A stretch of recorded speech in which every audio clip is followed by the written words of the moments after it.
welcome to I Got Gameplay episode. I have no idea what episode number this is. I think it's like 111 or something.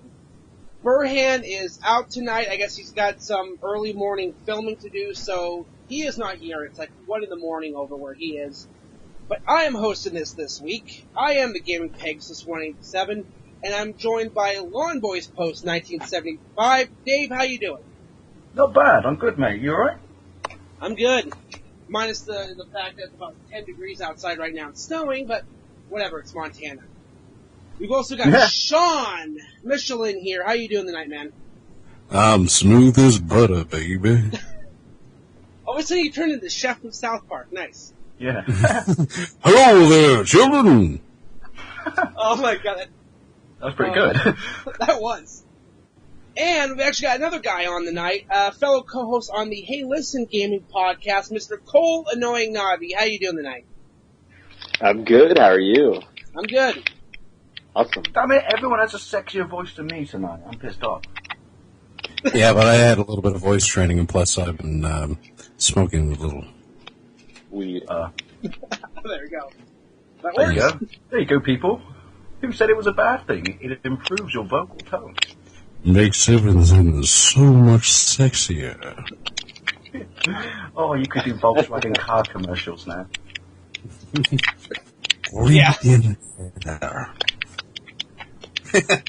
Anyway, pretty much just winging it tonight. I don't think we even decide on a topic, but screw it, let's just get into gaming news. I don't know if you guys have anything, but the only one I can really have off the top of my head is the next WWE 2K15 DLC pack does come out on Tuesday.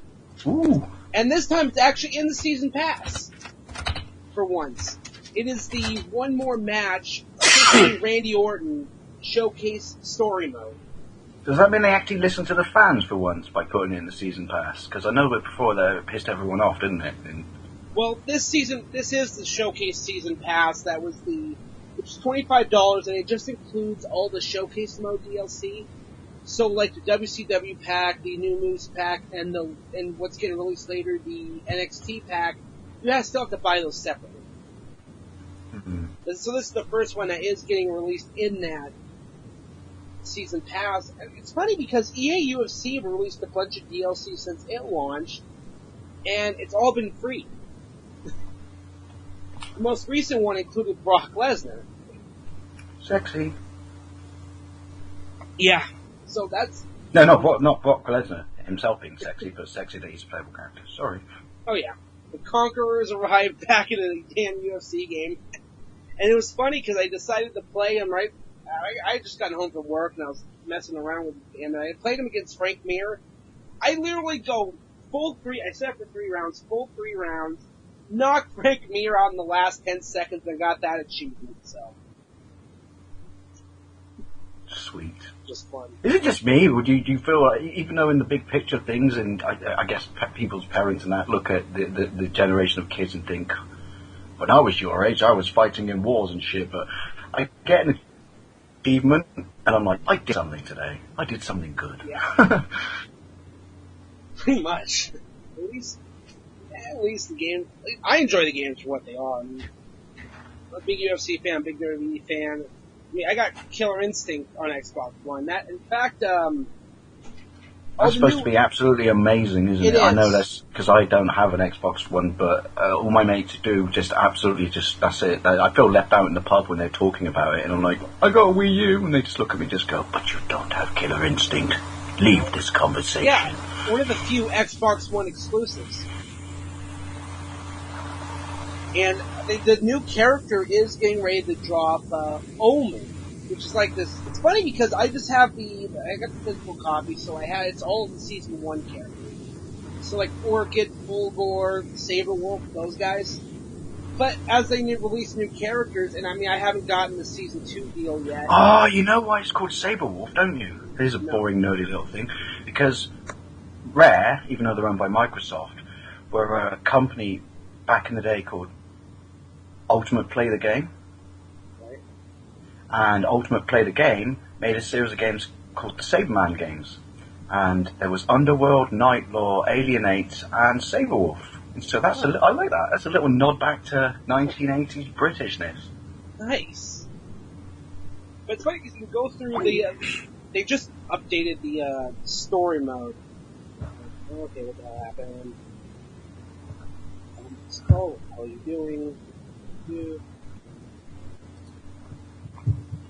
Yes.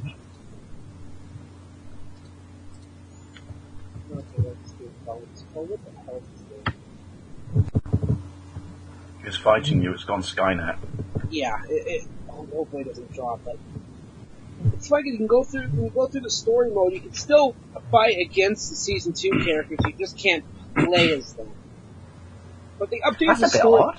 Yeah, so it's kind of fun. So I could end up going through and end up playing against like Ripped Away. So, unfortunately, because I bought this used, I didn't get TJ Combo. That code was not in there, so whatever. But, yeah, I'm going to end up getting the Season 2 because I'm going to want the extra characters. But with the story mode, is there's 3 different endings you can get, and they vary on there's different challenges. So there's the one for just completing the story mode.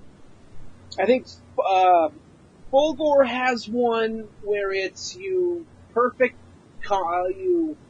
get a perfect victory through the story mode, and then there's another one in there. So there's like 3 different endings you can get.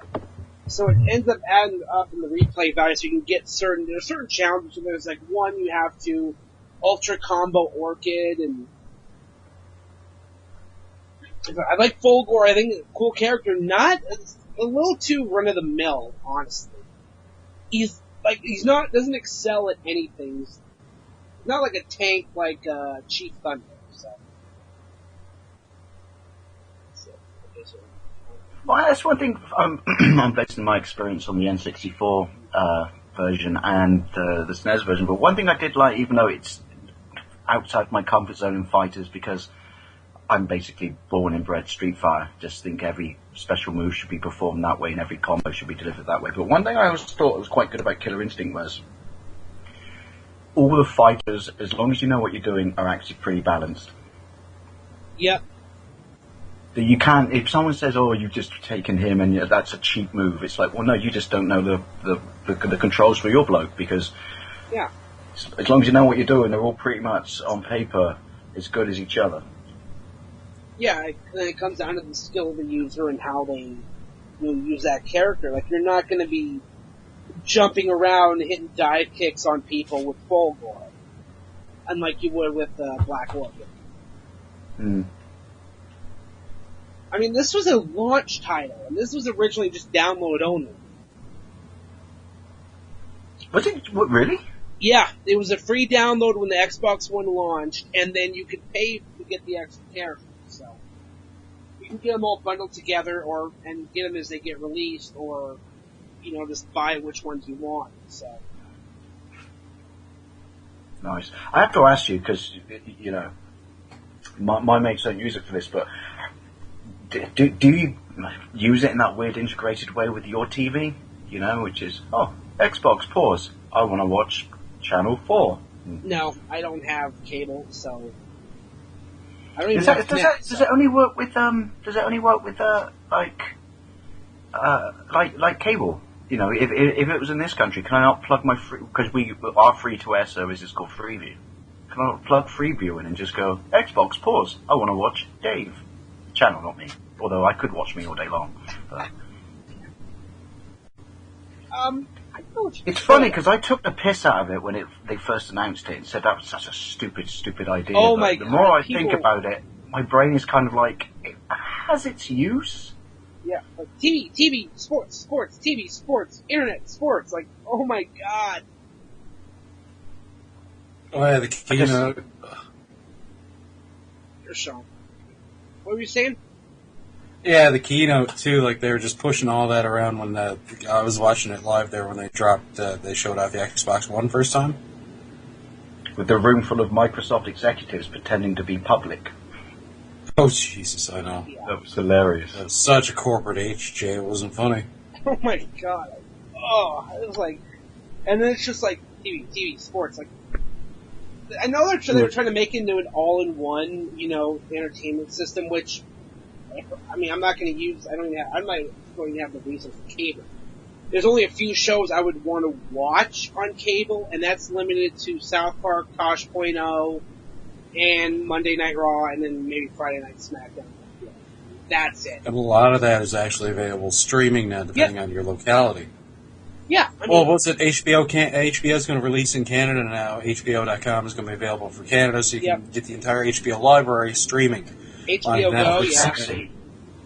Yeah, and HBO, you made the rest of TV companies have to keep up with you.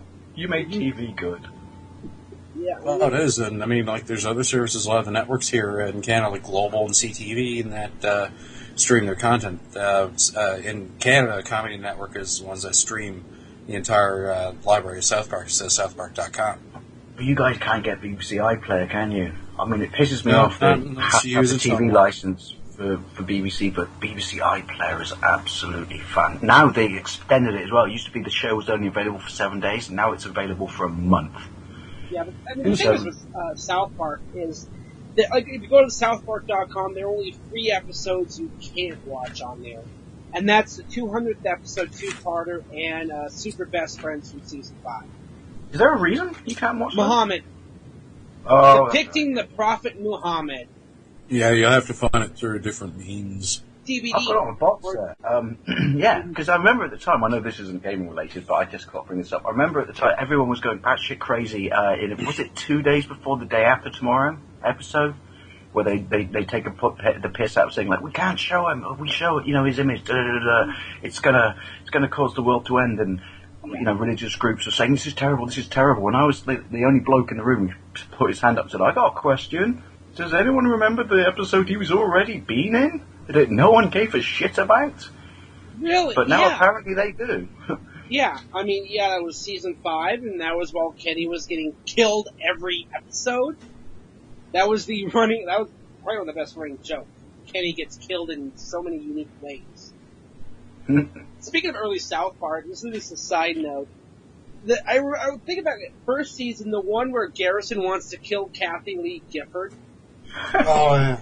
Oh, I need to go back and watch that one, because after that abomination of a segment on Monday Night Raw back in October, that sounds pretty good right about now. He called it in advance. Mm-hmm.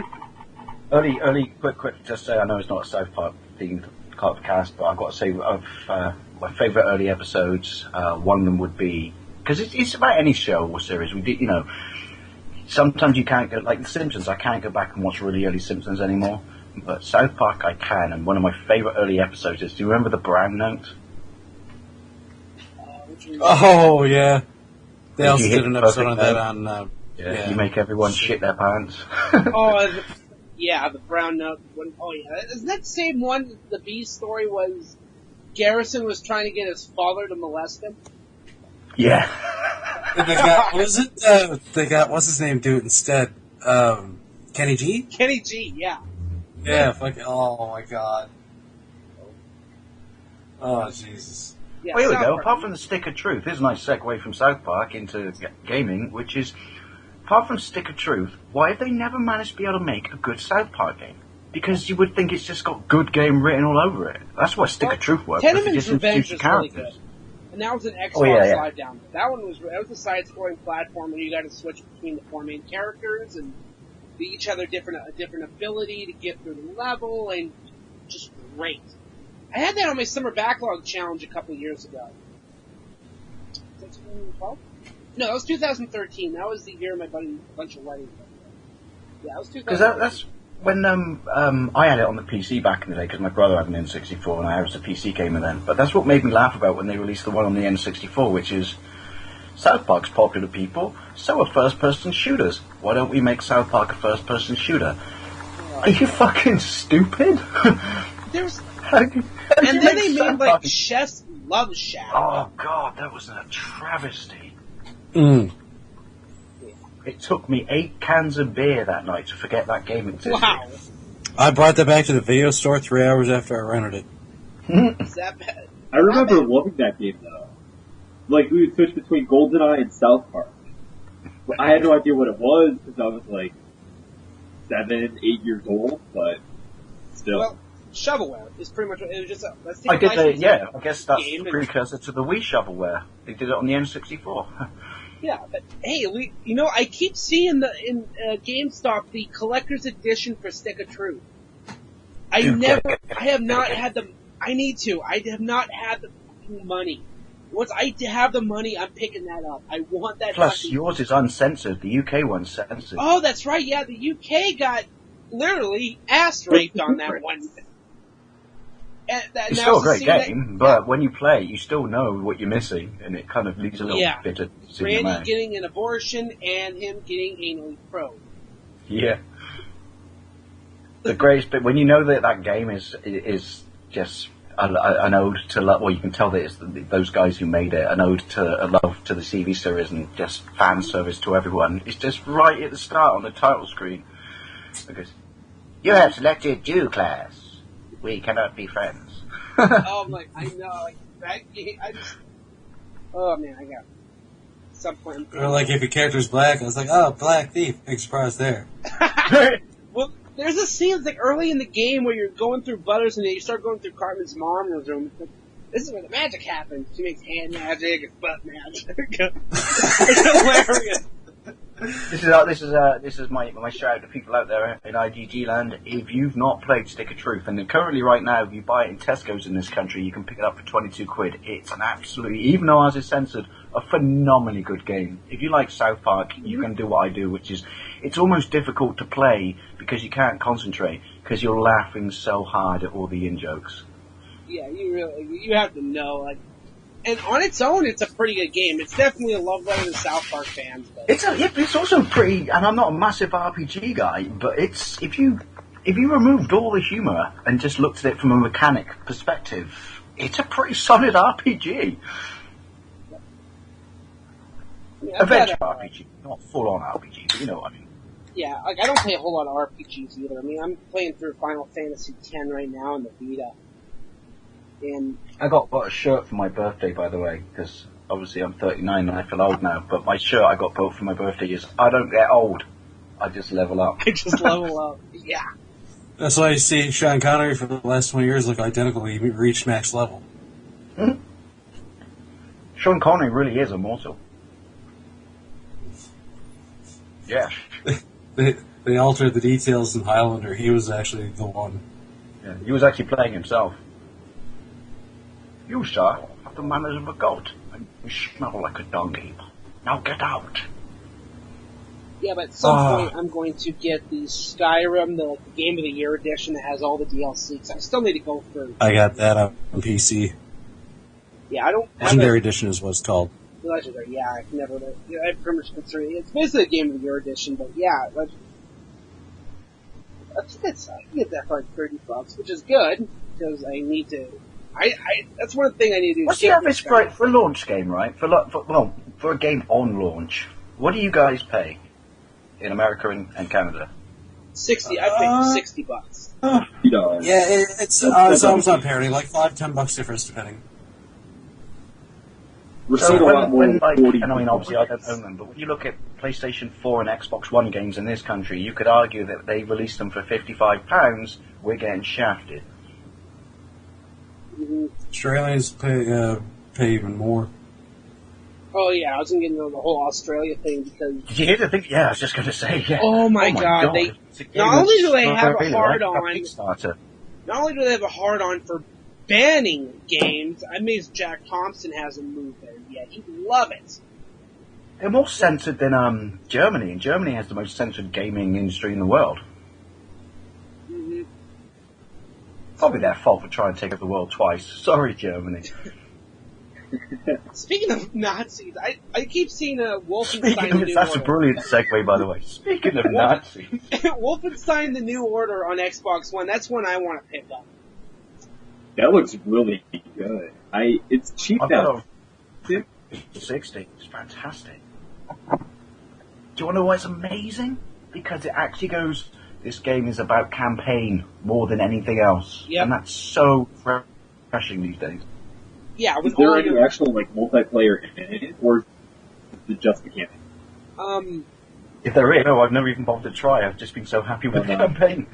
I do know on the 360 though, because it's such a big game, it comes on 4 discs. Jesus Christ, 4? Yeah, I know. It was so heavy. It was like when I bought it, I felt like I was holding a copy of the Bible. Wow. Oh man, that was That would be one of my. I mean, I don't know what it's like on the Xbox One, but on the 360, it clearly, at least to me, because I loved it so much, didn't feel like an afterthought. That would have been one of my gaming recommendations of last year for sure. And as you said, mate, it's really, really cheap now.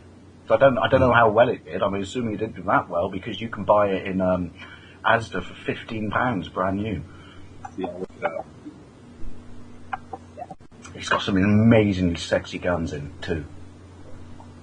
Yeah, to have a shooter that is not multiplayer focused like Call of Duty is refreshing. Because basically, in like Call of Duty, the campaign is a 5-hour. Yeah. I'm here just so I can say if you want to and you don't have internet, here's a game for you. But we all know that's the elephant in the room, and the real reason we're here is for multiplayer. And I never played it for multiplayer. I mean, I have played multiplayer, but I never got like some of my mates and my brother. I remember once when we were all in the same house, my twin brother and my older brother, who had PlayStation 3s, and I was an Xbox 360 person because, you know, I keep the peace real, people. I just remember hearing someone, you know, saying something and then it sounded really familiar. Then walking by my other brother's room and hearing someone saying something that sounded really familiar. And then I just went, are you actually playing multiplayer online in the same house and talking to each other on the internet? That's really fucking sad. Damn. Well, yeah, you don't want to do split screen with these types of games. That's why I like it on the Wii U, though, Ghosts. And Black Ops 2, that you can do the split screen with one you just looks at the TV with your Pro Plus pad, and one you just looks at the Wii U pad. That works really well. That's nice. Alright, I looked it up. Wolfenstein sold 2.72 million. So, and that's not including, like, downloadable titles or the copies. So it's probably a little bit more than 3 million. What is it? What is considered the sales point you need to, based on production value? What's considered the sales point you need to take in games? So, I figured on the that Wii U, it's got to be 1 million copies before it's considered a financial success. Yeah, I have no idea. But anyway, people, it's a great game.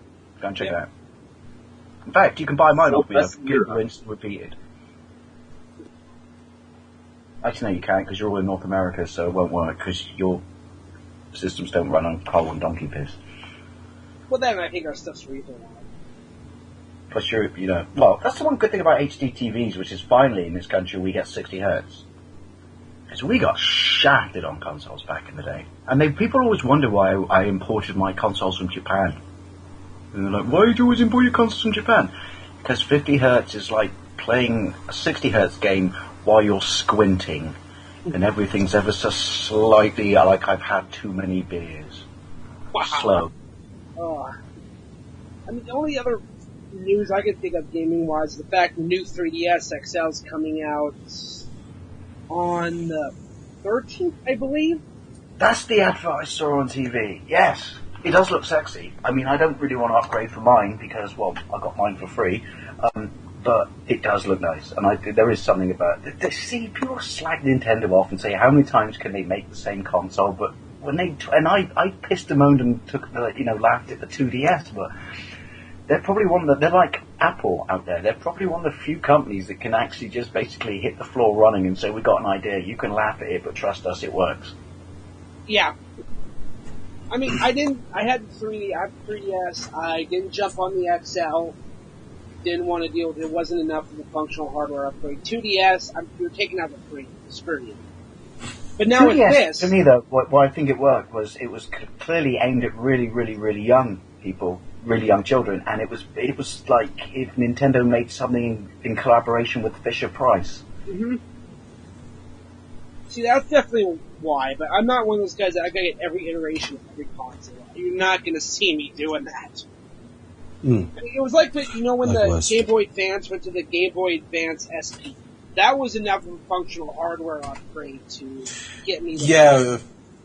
It's still the same system, but at the same time, it's improved greatly. Yep. Oh, I like the SP. The one I never got the leap from was I didn't see the point of the Nano. Uh-huh. Oh, that little, the Game Boy Advance little tiny little thing, the little pack of gum. I remember my mate, Because and it's the first time you could swap faceplates. I remember my mate at work said, "Hey, I'll bring my own faceplate up with it," and I said, "It looks like gaffer tape." Oh, it is gaffer tape or duct tape. Gaffer tape. Like, yeah, that's not a faceplate. You've just taken a faceplate and covered it in fucking tape. Why would you think that's attractive? I mean, like, with the Vita. I mean, I'm not going to upgrade. I want a this Vita one. TV. See, Vita TV might be something I'm thinking about. Something later on. I'm confused about that. Explain that to me. Okay, as a Vita, without being so much, it's like take all the guts, all the gubbins inside of a Vita, but get rid of the screen. Touch control will be done through a thumbstick, or if you have a PS4 controller, you can do that through that way now. That's getting unlocked here and there and that. But it's the size of a deck of cards, has HDMI. As Johnny Millennium showed off his, he was able to take his memory stick or card or whatever the hell it is out of his Vita and plug it into the Vita TV. Boom. Just works.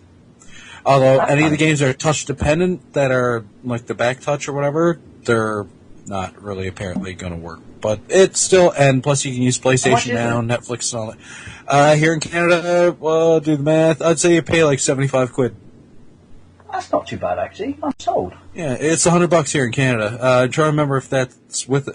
You can get one version, has the controller and all, and one's just a bare bones, just the TV, because it's just a six-axis controller. Right. Yeah. But like the Vita Slim or whatever the hell it's called, they downgraded the screen. It doesn't have that nice, is it OLED, I think? Yeah. Yeah. It doesn't have that in there. I'm not going to update for this Vita. So I just bought this last year, oddly enough, around tax time. I got my tax return, like, fuck it, I'm buying a Vita. Well, because of the Vita TV, I'm thankful I held off. And that's the same thing now with the new 3DS. I'm glad I held off on that, so I'm gonna get a new 3DS hopefully by summer. Yep. And I'm shooting for possibly February, maybe closer to my birthday around March. So I need the money, and I'm kind of strapped for cash right now. So it's one of those things, and I mean, I want to be able to, who knows what games are going to get released later on that are going to require this thing, so I'm going to have to upgrade eventually. I just figure, it is tax time. I might just upgrade as soon as I can. I got to say this, because we talked about it with Xander on Burn and the Boy last week, which is, I don't understand North America and your taxes. Because unless you're self-employed in this country, it's all done for you by the government. Mm. Don't get me wrong, a tax return would be nice, but at the same time, I'm kind of happy that I don't have to file my taxes. I'll put it to you this way there, my buddy. They do so many government cuts to make you do yourself or leave it to somebody else. CBC's national news channel there, the 24-hour news channel, now has the Weather Network doing their network. Doing their weather for the whole network. The only thing that they don't do the weather for now, local. They cut back amazing, because for those who don't know, here in Canada, the CBC is a crown corporation. It's government owned and operated and funded. Yeah, so it's like the BBC, but you don't need license. Yeah. Yeah. It's not like the That BBC. really pisses me off. We won't start about Dave talking about the BBC license, because it really fucking itches my roids. Yeah. Yeah, do you need a license for Channel 4? No, but you need a license. Well, no, you do, technically. This is what For the annoys me when they satellite. advertise.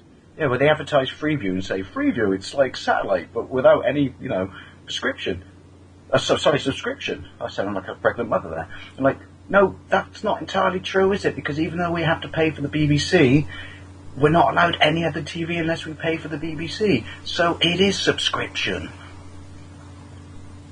Yeah. So it's Yeah. still The only thing I will say I do like about it, though, and this is nothing to do with gaming, but it's great. You don't understand how good a channel is, or well, there's 4 BBC channels. You don't understand how good they are when there are no commercials on them whatsoever. Mm. It's just show, then a break saying, here comes the next show, then next show, then a break where someone says, coming next, Red Dwarf, and then the next show. So when you have to go to, like, you know, commercial-based TV, that's the one time you do think, well, I think it's a little pricey, 125 quid a year, but no commercials is wonderful. That is true, but out here you can get people who have televisions in the headrests of their vehicles for the kids in the back to watch. And, you know, you can have one in your boat, in your caravan, In your wherever, boot? like, Sorry. oh yeah, in your boot. But and like cabins, you take your old shitbox TV that you've upgraded from and take that to your family cabin out in the country, and you probably get, well, you used to, now that they cut out the analog, now the free to air digital over here, which is like network television, local network television. The part of the country I'm in, Newfoundland, the only digital TV free to air is in St. John's, the capital. Everywhere else has been cut out. You have to have satellite or cable or fiber television. And that's a basic abuse of human rights, I feel. Fiber TV's good, though. Beats the piss out of cable. Well, we're satellite. Well, actually, we have hooky internet box. Allegedly hooky internet box. Allegedly. Yeah. Allegedly. Yeah. So, yeah, good. Thank you, Nick. Brought to you by British.com. And, yeah, very well. It basically means our TV comes through our internet. Which is why watching football is so fucking frustrating, because you hear the wind pick up outside and you just go, count to 10, 1, 2, 3. Oh, and you're going to hate me. We're getting 80 megabits to the door, down 50 up. Oh, shit. Getting that in a month. My roommate's is getting is putting in 30-day notice for the DSL, which sucks, which is why I haven't hosted an episode of this yet. And I'm getting fiber, just straight fiber internet. You can get 3 tiers: fiber and telephone, or fiber and television, or all 3, or standalone fiber app only, which is what I'm getting, which is the same as all the tiers for speed. I love chopping you. down the speed. Yeah, so it's 80 megabits. Well, in Canada you can. It's been legal. Gay marriage has been legal for 10 years. I only love you for your internet. Yeah. Just clarify that. Separate But you know how much that costs? Oh, it's going to make me really annoyed. With conversion, 50 quid a month. I pay 30 quid a month, right? And they're upping it. They sent me in it. I was so angry when I got this letter, and they're upping it at £5 a month. And I'm like, why are you raising it, British Telecom? You haven't fucking worked properly in 2 fucking months. Well, Newfoundland is about the size of, pretty much, you got Wales and you got England and you got Scotland. You don't talk about Wales. They do unspeakable things to sheep. What about Isle of Wight? I'd like to go there because it's a tax haven. It's funny because this is what the size of this one I'm in is, and there's 2 main fiber optic lines going across our island, right along the Trans-Canada Highway. They had to put a second line in to make sure they could meet with demand, and that's met by At least they did it. In this country, they wouldn't. They just say, here's what happens when you call the British Telecom support line. It says, our advice to you is cross your fingers and hope. Yeah. I mean, Google Fiber is it's going into a few more places around here. I think it's over in, like, North Carolinas, and I think, like, Arizona, Phoenix, Arizona, Texas, I think, and, like, Portland, Oregon is getting it. I'm like, fuck! Do you know, this is just really random, but I got to say it, because this is how long they haven't done it. You know, Google Map? Yeah. You know, you can look down on your house if you find it. Yeah. Yeah. Do you know what's really, really annoying is the picture they took of our house, and it's still on there. I'll screen dump it and I'll put it on Facebook for you guys. But what's really annoying is it's the picture of our house when I wrote my car off, and that car is completely trashed and in the front drive. Oh my! Thank you, Google. Everyone Fuck gets you! to look at That was like 2 or 3 years ago, wasn't it? Yeah. I remember seeing that. No, this is the car before that. That wasn't the car Jesus. related. It was the one before that where the taxi driver behind me decided that because I was signalling that didn't count and he was going to ram me. And I got out of the car with a concussion and whiplash and holding my neck, I still managed to say to him, "Are you fucking retarded or something?" Wow. I'll find some pictures. Also, if you do Google Street, you can drive by my house. There's whole villages and cities in this country where people have blocked Google Street from having those weird Google cars with the 3D camera on the top on a tripod. Yeah. They've actually formed links holding their hands around the city to stop them coming in, saying this is an invasion of our privacy. So if you scoot over these towns on Google Street, it's just black. Wow. Plus, they also had to introduce something, didn't they, with Google Street, which is the law. The government made them introduce this, which is anyone caught coming out of a place such as a brothel, a strip club, or a gambling joint, you had to blur their face out. Wow. I think we all know our mate's dress sense, don't we? So I'm pretty sure we could look at him and just go, "I see you there, John. Coming out Kinky Susans, you dirty, dirty boy." I would like to suggest, and hopefully people can help me, I would like to suggest a new segment to this stream. Okay.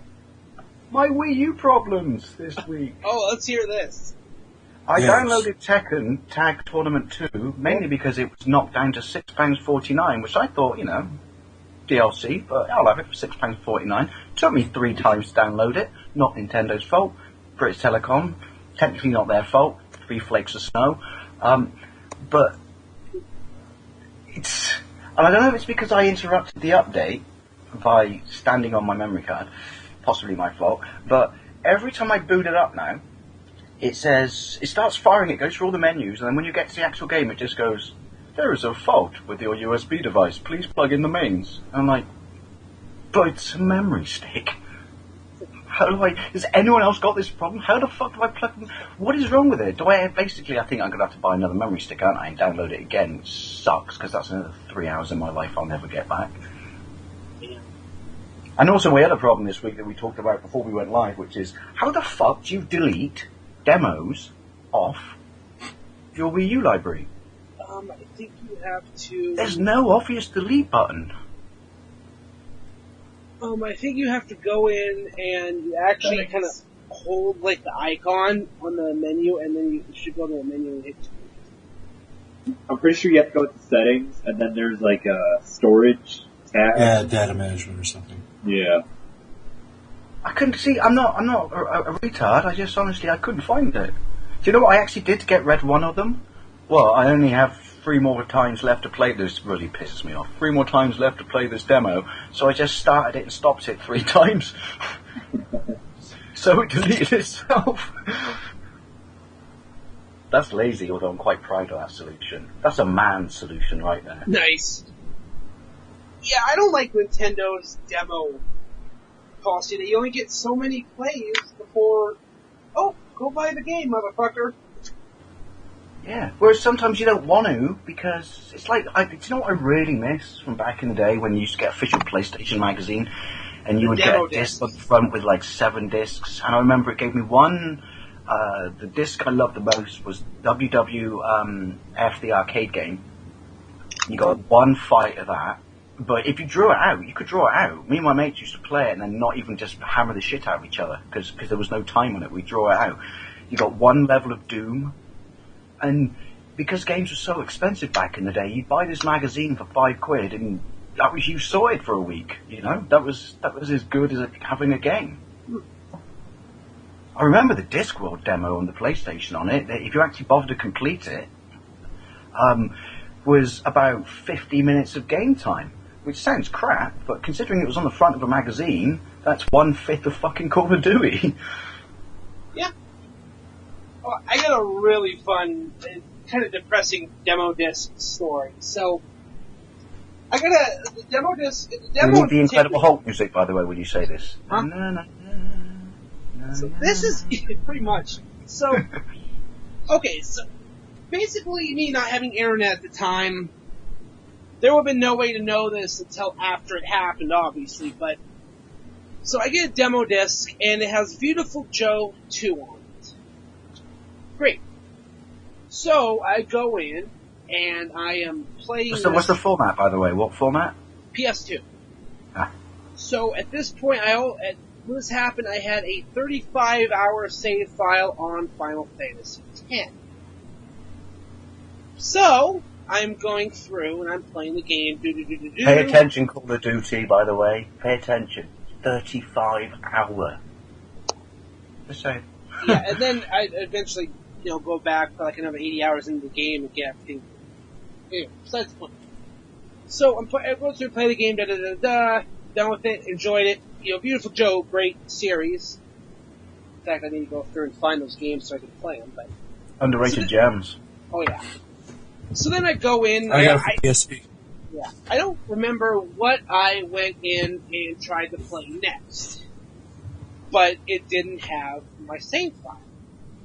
Really. So I go and I look at my memory card. Nothing is on there. All my fucking memory card data is deleted. On the plus side, it deleted a corrupt data on my Maximo Ghost Glory save file.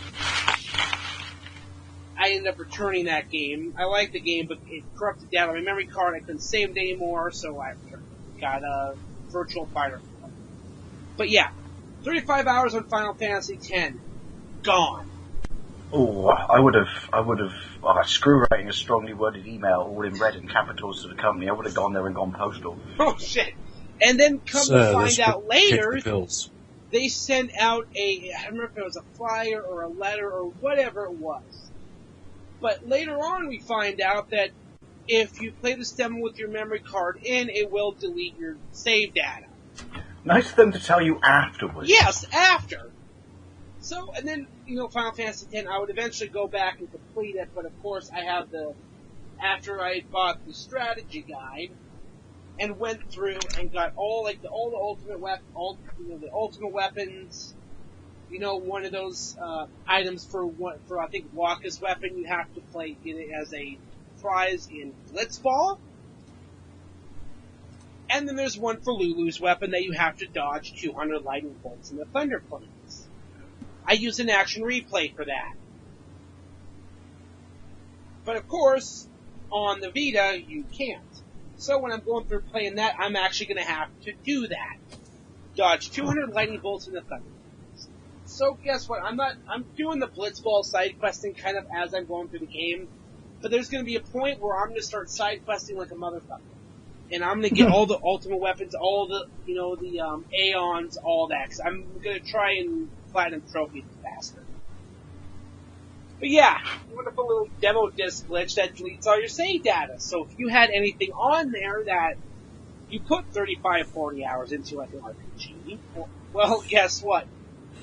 I'm sorry, that's the same as rape. That's disgraceful. Yeah. And I remember where I was. I was at Mount Gagazet. So I was fairly close, somewhat close to the end of the game. Oh, that'll be even worse. Yeah. 35 hours. And this is me going through with no fucking strategy guide. Me just completely blindly getting my way through the game. I know. There are a lot of people that don't like Final Fantasy X, like Spoony one. I wish I am one. Oh my god. By the way, I was once compared to a young British Spoonie, which made me laugh because I'm older than he is, but... Yeah, watch his because he did the whole Final Fantasy VIII review, and that went like an hour and a half. He goes like almost 2 hours on Final Fantasy X, and he just rips that game a new one. I mean, I enjoy the game, but yeah, the storyline makes no sense. But I mean, it's Final Fantasy. Of course, one of the greatest moments in my life was when I walked into a charity shop and they had Final Fantasy VII and Final Fantasy VIII on their shelves for $5 each and really didn't know what they had. Oh my god. I got a video up about it. I think the thumbnail was me holding both games next to my face and smiling. But I just remember thinking, I think I looked up, I'm not even religious, and just went, thank you, God, for this moment. Thank you for these people's ignorance. I know, it's one of those things where you just don't know what you're going to find, and you're going to find then you expect when you get to the counter, you just think, this is a dream, I'm going to wake up, aren't I? Or they're going to say, oh, wait a minute, this thing is worth $30, fuck you. Hang on while I just check eBay. Don't check eBay. Don't check eBay. It's like, don't check eBay, like, please don't. You just hope they don't It was like when the Game Chasers found Surprise Dinosaur Pete for $5. Oh, It's like, that episode gave me wood. oh my god. Do you know what, one of my greatest moments as well? Was I got my copy of PS Solar when my midlife crisis started, which was when, we're talking 2011 now, when I started my channel, and I wanted to re-piece together, every game I had as a kid for my Japanese Mega Drive collection, and then I was just, by accident, came across a page, and it just said, by the way, brand new Mega Drive game, released by Watermelon, PS Solar. And I went, what? It says, order now, extremely limited, numbers. And I went, alright, whatever, order now, because just like the fact that there's a new Mega Drive game. And I got it, and then it turns out now it's pretty much the most collectible thing on the system. Huh.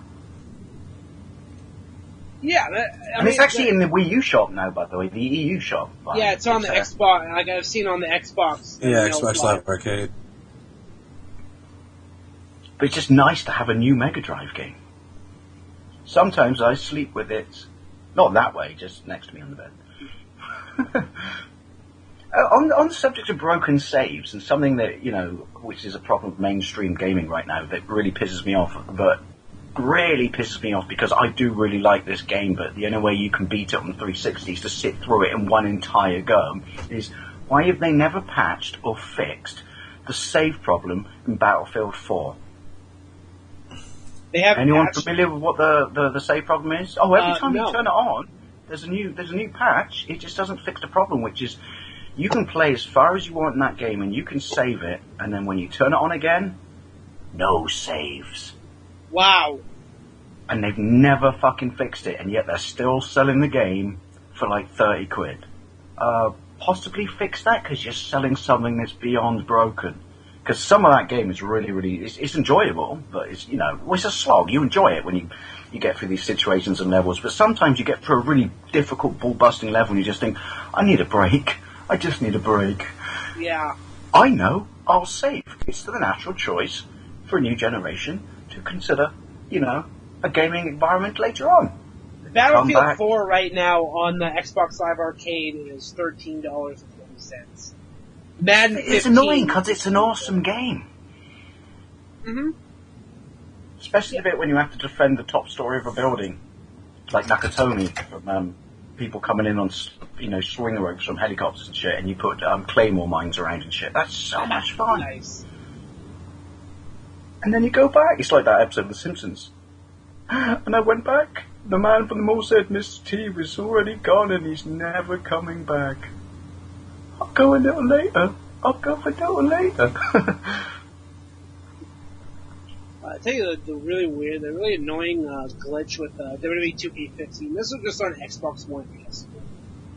That it would delete all your unlocks. If you backed out of the game at like the title menu and you leave it idle, for too long, it will delete all your unlocks. How is this coding in there, though? This is what makes me laugh. This is what the problem with modern gaming is, where we didn't have this team of people who would pour over a product to make sure it was finite and finished for release. Going back, I think the last console that was on was probably the PlayStation 2. In like the GameCube era and stuff like that. But now it's just like, yeah, it's almost finished. We haven't actually checked a lot of it, but bollocks. We'll patch it later, fuck it. Yeah. It's like you buying a car from the showroom and then try and drive home in the dark, but you can't because, that's right, turns out the headlights are coming later. Yeah. Assassin's Creed Unity. Loaded with fucking glitches and bugs and bullshit. Like, that's got more screen tearing than I've ever seen in my life on any. Oh my god. At least by the time I get to play that, everything is going to be patched, so it'll be functional and I swear to God, one point when I was playing that, the top half of my body was clearly a foot and a half behind the bottom half of Oh my god. Wow. Assassin's Creed is a series that could definitely use a 2-3 year development cycle. But it's all about the fucking money. You go, well, it's not even really the developer's fault, is it? They get given this project, they get given this thing that they have to do, and then the blokes in suits, it's almost like WWE, Nick. The blokes in the suits at the top just say, we don't understand anything about production, here you go, You Yeah. got 6 months. No, that's not how long it takes to write a game. Yeah, we'll Tough. give you, You got 6 Roman months. Reigns in the main event of Don't they have, WrestleMania, not different Daniel studios Bryan. making- Isn't each one a different studio? So they technically, it's not just 1 year development. It's 4 years, and they have 4 different studios. It's something weird like that. I'm pretty sure. So it pretty much comes down to that old little cliche, which is too many cooks spoil the broth. Too many cooks, so Because too if many you've got that many cooks. people, then how much communication can go on, Really? coherently between people? It's like, and going back to Nintendo, you see that you don't see a Mario game, aside from a new Super Mario Bros. Game every year. You don't see a Legend of Zelda game every year, and that's the reason. I mean, they take their time. Moderation. And it annoys us at the time, because we're like, I want more. But we'd probably be the first people to piss and moan if they dared release a fucking equivalent of a CDI Zelda game again. Do you know what I mean? God. So, yeah. Of course, that was different circumstances. Philips got the rights to use Nintendo licenses, and Sony, they were working with Sony, and Nintendo's working with Sony on a CD add-on, and then that became the PlayStation. Philips said, well, fuck it, we're gonna make our own game, and we got Hotel Mario, which... we can make better than Nintendo, that company that's been knocking around for, ever, that makes perfectly quality crafted games. Sure, we're just a fledgling company. This is our first video game console, but I'm pretty sure we can beat them. How difficult could it be? I mean, Hotel Mario, as a game, doesn't look that bad. I mean, I heard that the Zelda games on the CDI were actually decent. They're not as terrible as what people make them out to be. But I also heard that I guess the because CDI of is not video really game, don't they? But the cutscenes. oh, the cutscenes! The Yeah, cutscenes really are fantastic nice. because they're shit. Wait, I'm gonna go bomb some Dodongos. But here's my plug for, because it's still running, the Homebrew channel on the original Wii. There's a really good port, and it's written in DOS, and it's basically someone's written their own port of the original Zelda game on Nintendo, but with 16-bit graphics. Ooh, cool. You have to... Unfortunately, It's that like, suffers from the save problem as well, which is I can't get my games to save on that as well, which is probably a problem in a game like Zelda. Yeah, you can't save your game in Zelda. You're fine. I mean, I'm glad, Nintendo, that now we got, Majora's Mask 3D coming out, which I'm psyched for. But yeah. That was the one Zelda game. I mean, I'm not a massive Zelda fan. I do like it, Sorry, Nintendo people, don't hate me, but I do like Zelda, but I never got into Majora's Mask. I just found it complicated. I have the Virtual Console port on the Wii, and I haven't, touched it in a while. But now, look, Majora's Mask 3D's coming out. I'll get it then play it. But it's one of those I haven't things touched it in a while, but that's because my mum says if I do, I'll go blind. Sorry.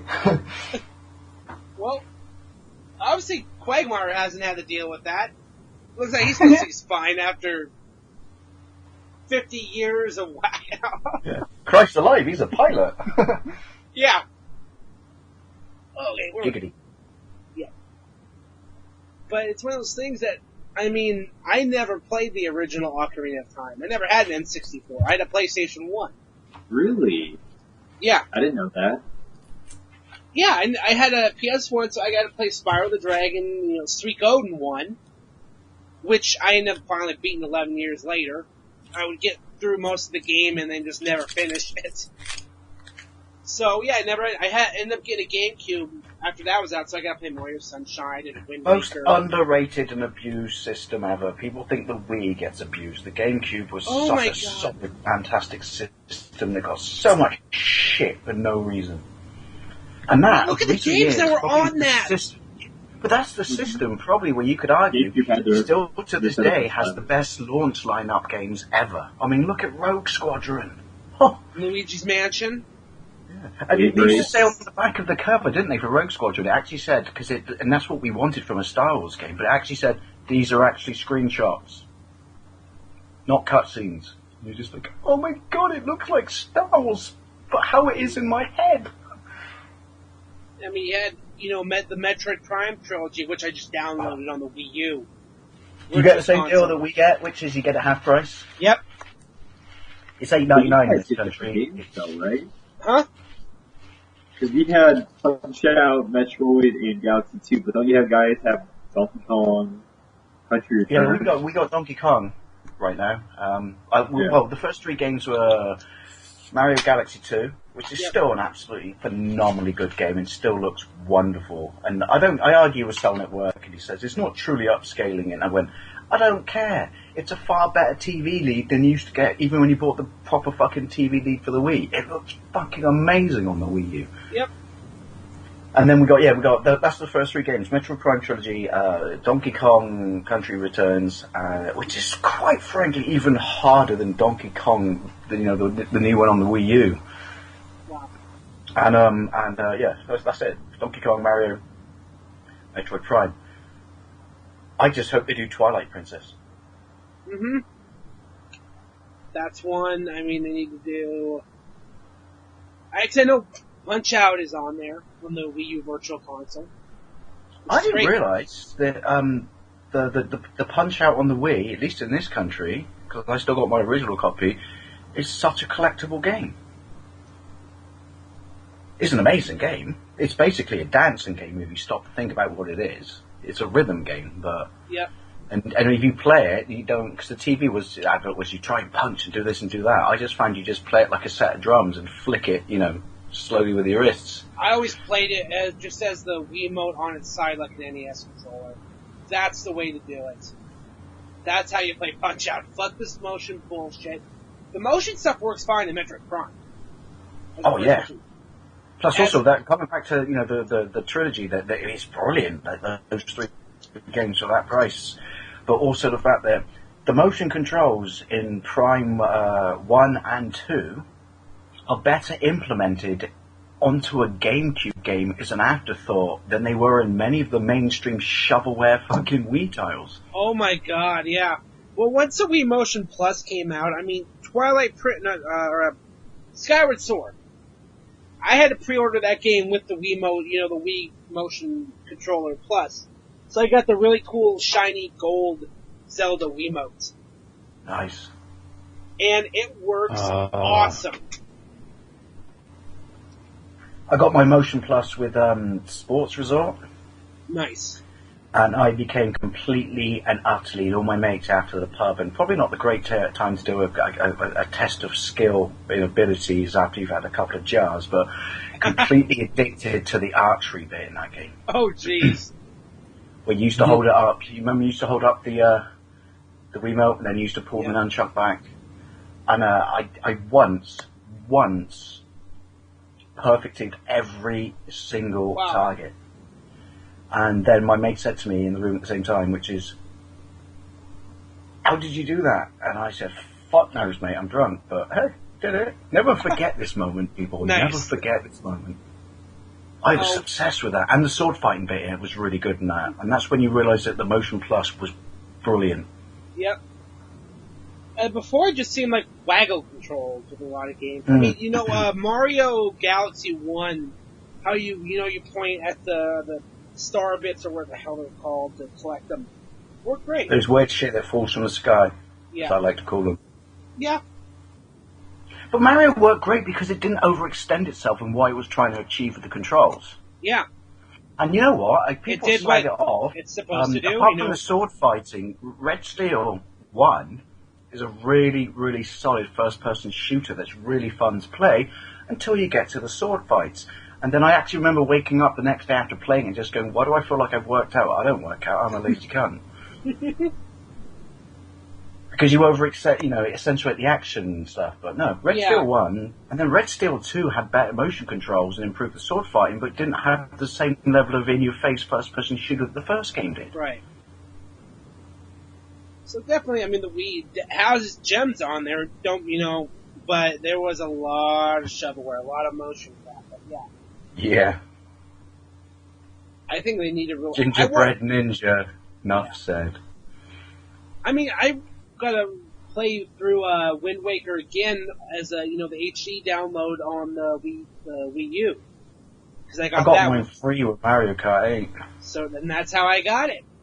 Yeah. That's the 4 Wasn't games that they the greatest thing in the world ever? Which Oh. was just like, so you're giving me Mario Kart 8, which I'm pretty sure is going to be Game of the Year, and Yep. then you're saying I can have a full price game for free. Pinch me. And here's the thing, the games that were on there were New Super Mario Bros. U. I already have that. But they were good games. It wasn't like they were getting rid of the shit that no one wanted, if you know what I mean. Right. They had Pikmin 3, which I was not interested in. There was something else, and then there was Zelda Wind Waker. I'm like, I'm doing Zelda. And the functional upgrades, like they added the Swift Sail, they, did some different things that, fixed, and they... Oh yeah, it's not just a port. They've not just shinied up the graphics. They fixed fiddled up around. the stuff that drug out the game. The sailing and the final Triforce quest. So some of the Triforce map, when you would get the map, didn't just lead to another map. It led us right to a piece of the Triforce. So it shortened up that final quest. The game always looked really damn good, even on the GameCube. The game looked fucking phenomenal on the GameCube. But man, you gave it that nice, shiny Wii U port. Holy shit, it looked amazing. I'm still only about halfway through it. Oh man, it's a long game. I think So technically, only being halfway through it means I'm doing quite well, considering when the game came out. And I play games all the time, but I don't, commit myself to what I like to call life takers. Right. I mean, that's like a lot of the Mario and the Zelda games that are on the GameCube. They're so mixed, which is what drives me nuts. Like, people don't like Sunshine. People don't like I Wind love Waker. Sunshine. Yeah, but there's some people that don't like. I enjoy it. It's the one problem I will say with Sunshine. I mean, the story was a little goofy. I mean, Mama Peach. Yeah. That reaches Sonic Graphics in that 06 game are levels still of absolutely weirdness. incredible. You know when you, for want of a better descriptive term, piss your jet over the pools of oil, but the shiny effect on it, and when you're repairing or coloring it in or whatever, that's still really, it kind of reminds me of Terminator 2. It's really, really impressive still to this day. Beautiful. I mean, imagine that got an HD port on the Wii U. But, Oh, please, Nintendo, do this. Do this. but I don't know why I'm looking up. I'm looking up right now. some Dear of baby the shine, Jesus. some of the shine sprite missions where you have to go into where you lose your blood pack,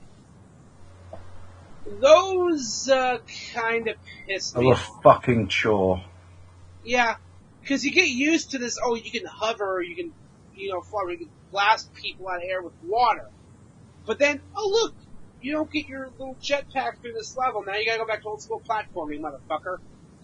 Plus, I know it's a standard fare of most modern games, but the sort of tutorial section of the start of the game almost put me off it.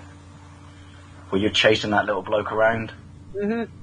and I'm just like, this is shit. And then I finally beat it and then got into the main game and I just went, this is amazing. You almost cost me there, Nintendo, because your tutorial level was not so much to teach me what to do, it was more like making me feel I was actually at fucking school.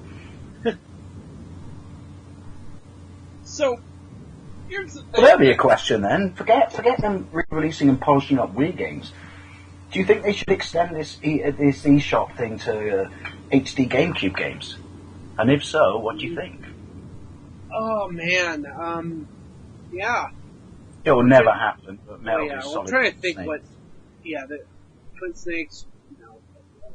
It's like one of those things where, I think I didn't think of any games off the GameCube at the top of my head that would. Wario, the Wario game on there. Wario's World, Wario's Woods. No, I think it is Wario World or whatever the hell it's called. The Wario game. I think it'll only be Nintendo titles though if they did it, wouldn't it? So yeah, that one counts. So obviously we wouldn't get Twin Snakes, and because what's the Star Wars game on there I absolutely loved? Oh fuck! So it was a sequel to a PC game. Crap. Slightly before Knights of the Old Republic, even though that wasn't on the GameCube. Fuck, what was it? I just remember it was an amazing Star Wars game, and this is my brain being nerdy, which is, I just like the fact that I had a lightsaber fight with someone in really close space. It would leave marks on the wall. Damn. Oh, I mean... Is there a Pilot Wings on the GameCube?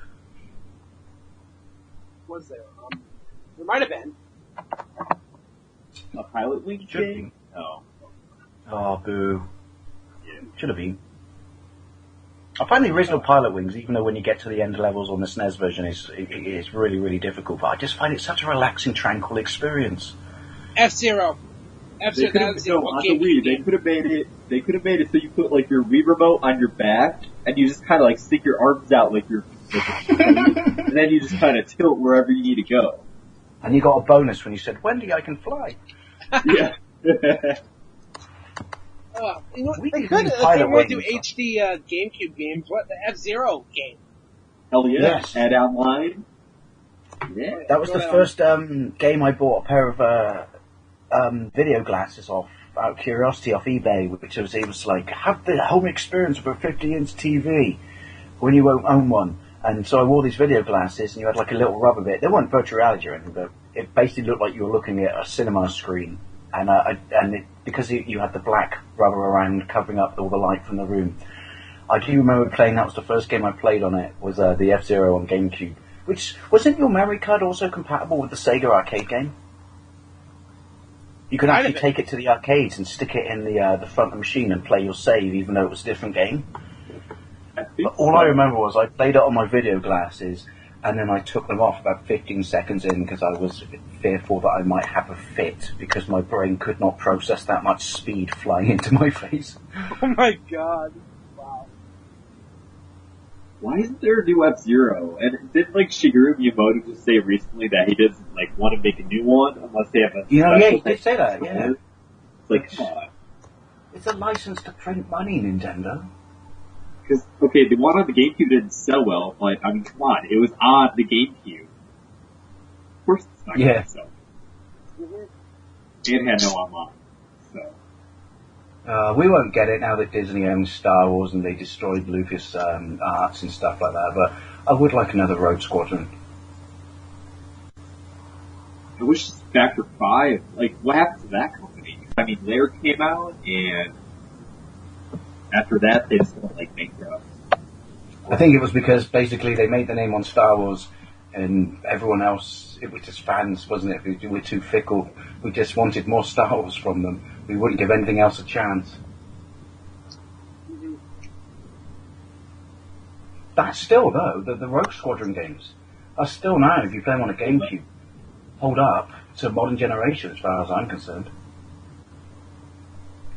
Plus, obviously, the final one actually has the 3 arcade machines hidden in it. Oh, I love that. I love those games. By the way, come back to it, Sunshine. The tutorial, when you meet Blood for the first time, look in the lower left corner, you can see little clips from previous Mario games on it. If you look, like, right? Oh, yeah. Oh, I remember that, yeah. Yeah, Sunshine's also a really good one. I know a lot of people want it to be remade in HD. That would be a really cool title to see. Yep. And that was another game, you know, it's like Wind Waker. As good as that game looked when it came out in 2002, it looked really damn good in HD.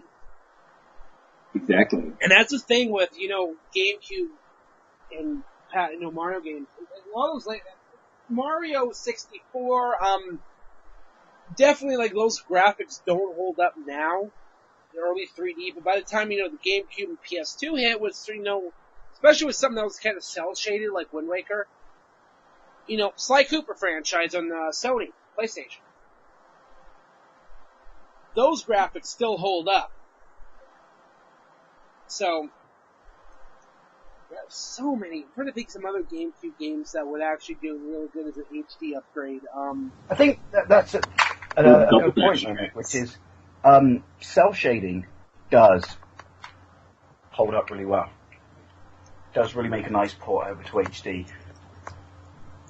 All the shadows and textures, it's something that I think it's because if you cell shade something, then you're kind of slightly fudging the graphic quality of it in the first place, so it doesn't age, if that makes sense. Yep. Can you imagine that? And this would definitely sell millions. Imagine if Nintendo did do an HD, obviously they'd have to write it from the floor up again, or the ground up again, did an HD remix, or HD version of Mario 64. Oh, man. I think they could all retire off that. I'm surprised they don't do more of that like kind of thing. I mean, you would think that obviously it would sell well, Right. but they haven't really explored that, you know. Well, you gotta think how long it would take them to rewrite everything in that game. I'm sure But they would it take them would, less well, not time make than something making as a much as full it new was, Mario right? game. Yeah, and also if they did it, I absolutely guarantee it would put system sales through the roof. Hell, Super Mario 64 DS sold like, what, 11 million copies? I'm pretty sure that actually did better than the original, so Yeah. that's like guaranteed money. And that was a good game in its own right. I mean, I know people... I miss my DS when I upgraded to my 3DS. And I hate golf, but Tiger Woods 2006 on the DS, when you had to use your stylus to swing, I sank such a ridiculous amount of my life into that game. Wow. I'd actually show up to work early, so I had a chance to play it. What game was that? Tiger Woods 2006. Uh, Oh, it's so good. Is it Augusta, the Scottish course? I literally could just flick the screen with my stylus and then hold my hand up and wait for the applause. I was like the cat in Red Dwarf. I should have had a tape recorder of people applauding behind me so I could just put it on after I took my shot. I do remember playing in front of my parents once, and they looked at me and just went, "Dear God, you need to do something with your life." I am, Mum. Dad, I'm being the best golfer in the world. You know, well, I used to have Deep Labyrinth, and it was like I used to have a game called Deep Labyrinth where it was like a first-person game, and it's a dungeon crawler, but it's not like the Atlas ones where you're just kind of stuck in the same position. Like, you could move around freely like you would in Skyrim, and you would like swipe the screen to like swipe your sword, or you would touch like a button screen, hold up your like it's your shield. It was so weird, but like I loved it. Back before like all the iOS games and all the screens, it was so like innovative and different. And looking back, what was I doing? But I kind of miss that era too. We didn't know better. You know what I miss about that era though? I miss about those games we touched upon before, which is stuff was fully realised and complete and signed up before it was released. Yeah, You so if know, your game... even if it was a bad one, even if you bought a bad Mega Drive or a bad SNES game, it was just a bad game, but it was all in there. There were no glitches. It was just bad. tested rather deeply, because once you flashed it on there, it's on there. For them to recall them and then fix them all, the cost was too prohibitive. They had to make sure it was done right the first time. Yep. They're lazy now. Because, we'll patch it later. Who gives a shit? Yeah, right. Fucking No, Assassin's Creed Unity, the it's fucking it's floating a big eyes. finger up to us though, isn't it? Yeah. Because you're gonna patch it buy it later. anyway.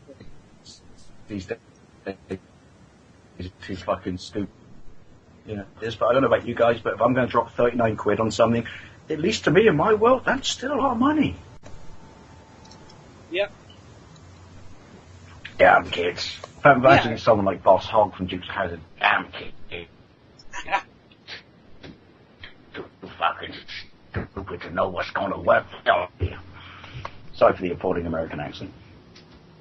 I'll work on my Jack Gleason for next week. Nice.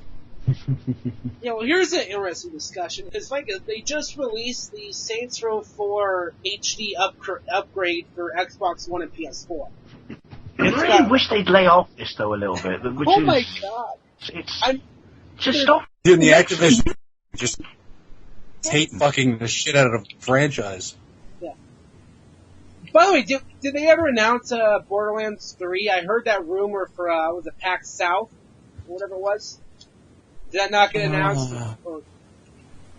Oh, they did. They said they confirmed were working on it, for but they taking had to over some of finish it. Battlecraft first, or Battleborn, or whatever it's called. So they are going to do a Borderlands 3. It just didn't get it. It's just down the road. Okay. Yeah, it will be for a Alright. while. Yeah. Well, I mean, Borderlands Well, I'm 2 fucking just hating came out. Bethesda. Well, here we go. Do Borderlands 3 for the new generation of consoles, and don't do this HD remix of the last two, because people want a new fucking game. Well, here's the thing. I guess the save files for the system, if you have a 360 save file for Borderlands 2, you can transfer it over for the Xbox One. Really? Yeah, which is cool, which I like. Oh, so it's just like GTA. Yeah. And then it has all the DLC for Borderlands 2, and then all the stuff so far for the pre-sequel. But I mean, Borderlands 2 just came out in, what was it, 2012? Yeah. It did. Well, did that come out last year, or was that 2013? The pre-sequel just came out a couple months ago, it's 2014. Okay. Yeah, 2014, yeah. So, Let's see. they're Yeah, getting a lot of they're going to make content. Battleborn, and then By the way, Borderlands for the best cover art of any game recently, I would say. Like holding his fingers to his head and then like just drinking shit bleeding out of the other side. Nice. Borderlands. And it's all part of the process, which is, other people might say, well, it's just a box art way game. I want everything about it to be nice, shiny, and fantastic. Mm-hmm. And hey, Borderlands, there's another first-person shooter that isn't Unmechanic and Borderlands. multiplayer heavy. Borderlands, by the way. I mean, there is multiplayer, but it's co-op. It's not competitive. So you can.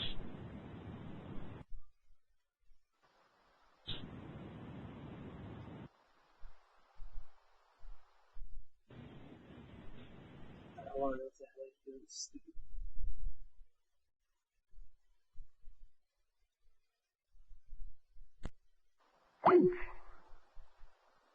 Well, I actually bought one of the expansions for 99 cents. So, try that. But I forget which one is in my PC. What's that snowed? Yeah, mine just did the same thing. But no, yeah, Borderlands, Fallout 3 was absolutely a wonderful game, but if you install the entire Pack 60 in one go, the entire game playable. You literally walk off and stop, get moonwalking continuously, because this goes back there. So why did you give me every bloody expansion pack on the disc? And that's what I would say about Borderlands, which is Borderlands is very, very Fallout-y. Not quite as atmospheric. It's not nearly how it's broken. This game is wonderful. You are, we're gonna mix it up. Give you more guns and you can shake us.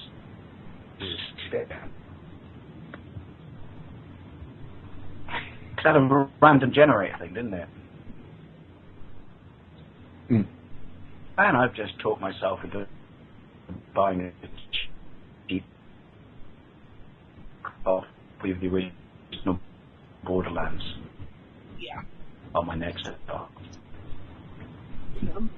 I mean, Well, there you go. First person shooters, there's a topic. First person shooters. oh yeah. Yeah. They're trying to do something different. They put a shooter at something. What was a shooter name that did something different and didn't run with the boring template of being afraid not to sell games, such as Call of Duty, and actually tried something intuitive. Although in its defense, latest Call of Duty does try a little bit different.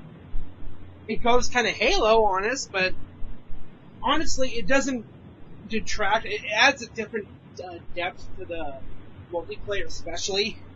I know I have a lot of fun going through and just exo jumping over a guy, landing behind him, blasting him in the back of the head with a shotgun. So, because I remember hearing about that, and it goes like full. Okay, so I'm trying to be Halo On the Xbox.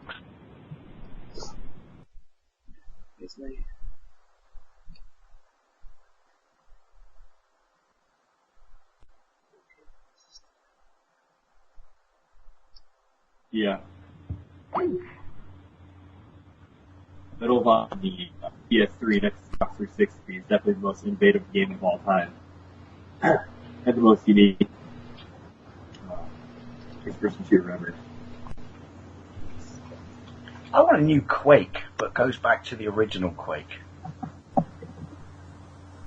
Where it's all I've kind of never actually medieval. It. Quake is one of the greatest PC first-person shooters. It's the reason I bought a Voodoo 3 card. Remember playing it at the Quake. library that I used to volunteer at when it came in on a And demo. Fragtown, of the fan maps, Fragtown was always my favourite. Yeah, I've never played Quake, and I've never Counter-Strike. I know that's sacrilege, but... Neither have I, so. You should now. It's alright, we'll wait. I haven't played Counter-Strike. I've never played actually.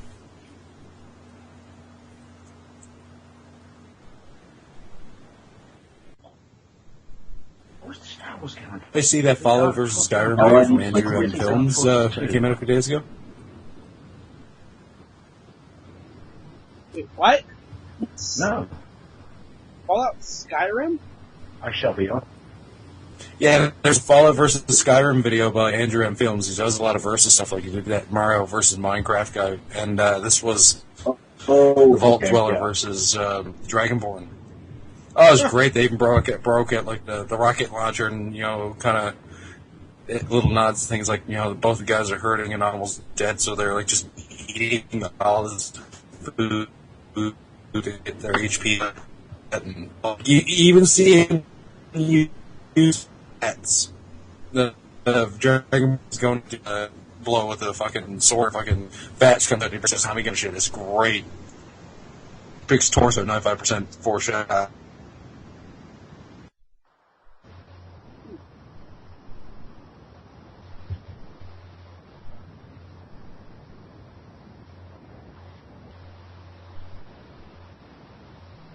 Hope you lost me. I'm scared. I know, it's starting to do that really stupid, annoying. I'm sure it's the fact that you're talking to me means I'm currently infecting your computers with donkey piss and cock. Yeah, I think that's what's going on here. Shit. Do you think will we get a Fallout on the next Oh gen? yeah, we will. Oh yeah. It's been in development since 2011, so it's got to be soon. I mean, 4 years. They finished Fallout 8, right? And then Skyrim came out 2011. So that took 3 years. I'm going to restart the call. That'll be soon.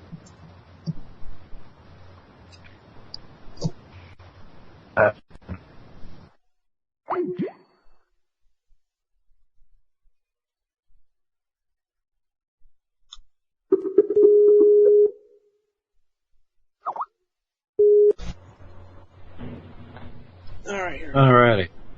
I've got to say the line from Back to the Future, sorry. Are we back? Looks like it. That big thing? We're back. Yeah. It's wonderful. So that's what everyone looked like in 1955. They were all on fire. Sorry. Oh, goddamn. Oh, Marty, we gotta do something about your kids. She marries a black man. Actually, I'm kind of okay with that, Doc. Actually, yeah. Oh, I am too. Okay.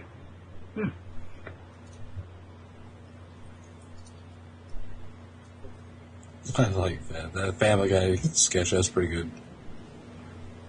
I don't care what people say. Family Guy, don't go away. I still enjoy you. Yep. And people say, love it. it's just a segue of stupid jokes. I'm like, then you had no problem with Monty Python. That's pretty much the same thing. No one said it had to make sense, did they? Nope. Anybody see the Tattoo trailer? No. No. It's good. It's good. It's good. There's a whole thing with a Do you have a sperm cartoon bank and more everything since like I that. And all that. Yes. So funny. They took the piss out of Family Guy, and it's got Peter doing the Knight Rider sketch. And they go, I don't get Family Guy. It's just a bunch of segues. And then Peter goes, this is more funny than the time I pretended to be Knight Rider. And his teeth go, it's off. But that awesome bit where since it's a cartoon video, he goes, I cut the head of the statue in my local park. What'd you do here? Oh, I killed a kid called Scott Tenorman and fed him to his parents. Sorry, fed his parents to him. Whoa. You got this, dude. I'm out of here. Oh my, yeah, that was the first time we really saw how vengeful and just insane Cartman can actually be. Well, don't they say at the end of the episode of Scott Tenorman, which is, dude, remind me never to piss off Cartman again. Yeah. Make you eat your parents. your tears taste so good. You know what I've been watching the shit out of on Hulu?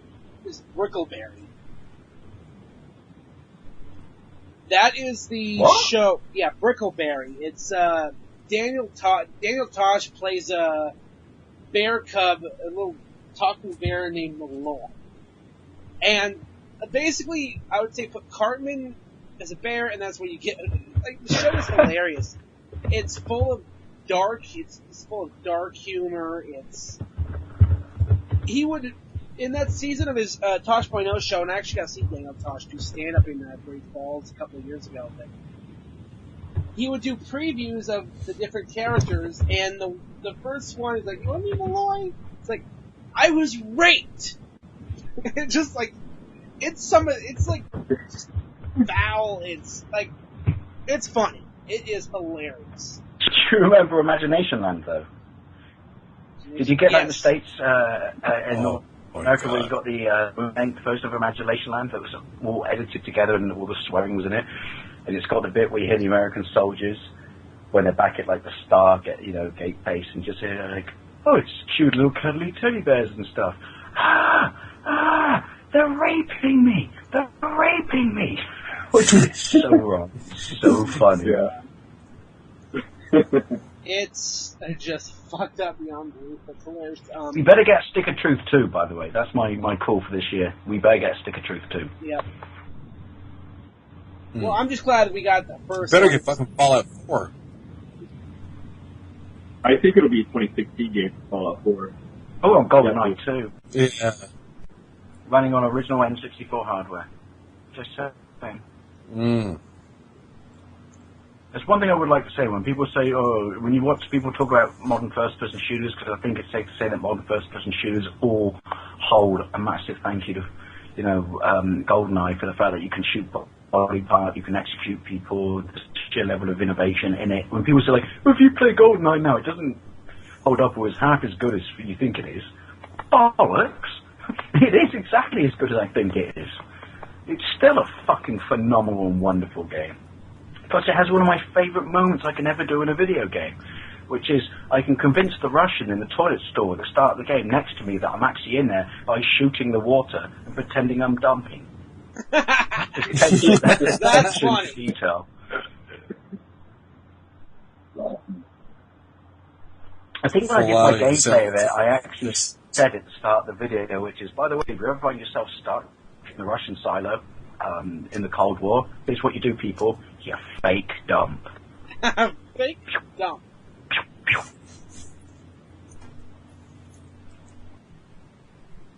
Oh, Ralph Marathon never end. Oh, quick question around the table question.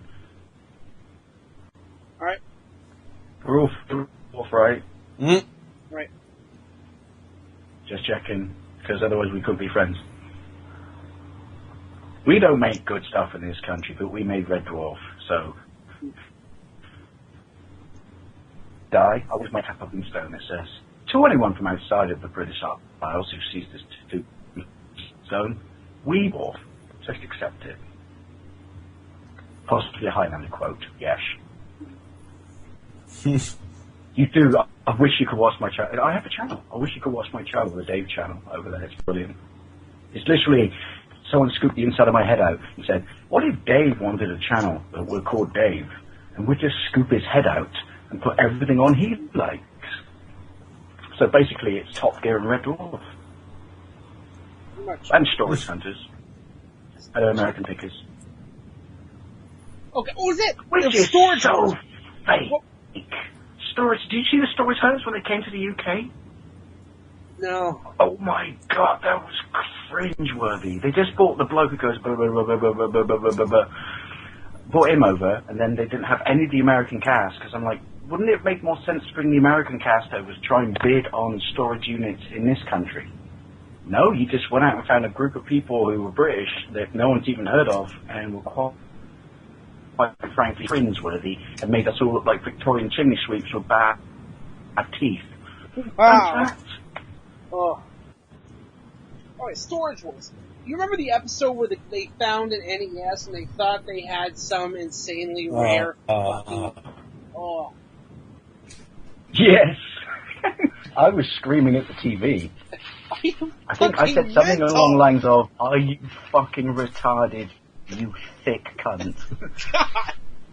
Oh, Nintendo 001 is the first NES that ever came out. Guess what? Worth $10, the bastard didn't even work. Morons. I do remember looking at the screen like word saying, that's right, I have 2 of them, bitches. And I nicotined mine, by the way. I did that recipe you can do on the internet to make with that. What's that thing you buy in the States, in North America and Canada, where you can reverse the nicotining effect on something? Yeah, it's like we can't buy that here. Yeah, we can't buy that here. It's considered like a terrorist quotation finger terrorist product that will be used to blow up airplanes. So I actually followed a really stupid recipe that involved bleach, baking soda. People, by the way, don't try this because I'm not giving you the proper recipe, so I'm not at fault if you lose your hair or your console. Black pepper. I made this paste up, and I actually nicotine burst. Is that even a real phrase? One of my Nezes. Huh. It smelled really bad for 3 days, but it still works. Because I don't care what anyone says, right? The VCR loading design was stupid, but the NES is still one of the greatest little consoles in the world. Yep. Playboy should feature it more often. Plus, you got the shit SNES in North America. The UK SNES was based on the Super Famicom, so we got a really sleek, smooth design. Whereas you got this angular thing that looked like a fucking Ford car from the 60s. Yeah. And we didn't get the nice candy-colored buttons. Yes, but that was just it. My mate Pete, SNEStastic, YouTuber, blatant plug. He's got an American SNES, and when I went over his house and we were playing it, I do actually remember saying to him, it's in the video I played with Street Fighter, saying, what was that candy or those sweets we had as a kid? Were they called Lilats? They were like purple Smarties. That's what your fucking control pad looks like. I don't like it.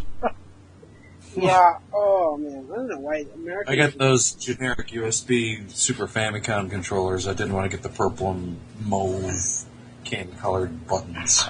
Do you know what's worth a fucking stupid amount of money?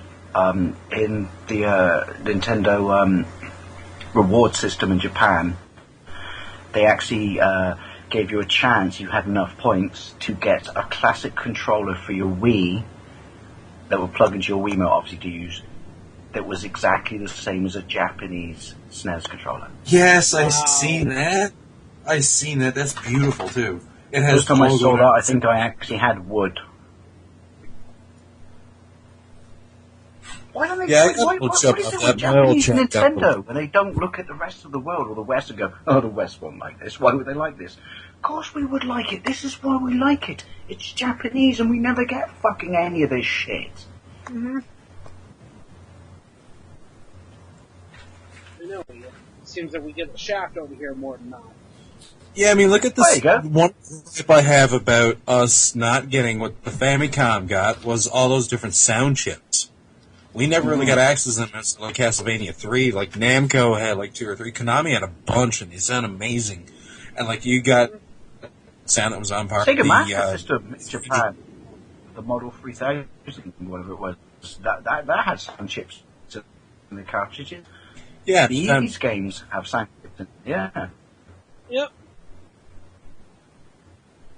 Just Basically, I've just come to the conclusion from this part.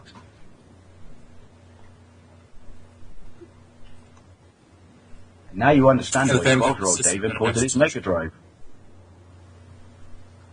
yeah. I mean, we didn't get, the Mega Man Wily Wars on a physical cartridge over here. No. Because, think of replicas that's why. Well, we never got Sin and Punishment with the N64 in this country, if I'm correct, did we? Our countries, the West. No, we didn't. It was Japan only. It was Treasure. It's such a good N64 game that it almost looks like a crap. This is a compliment. A crap GameCube game. Or crap arcade game at the same time.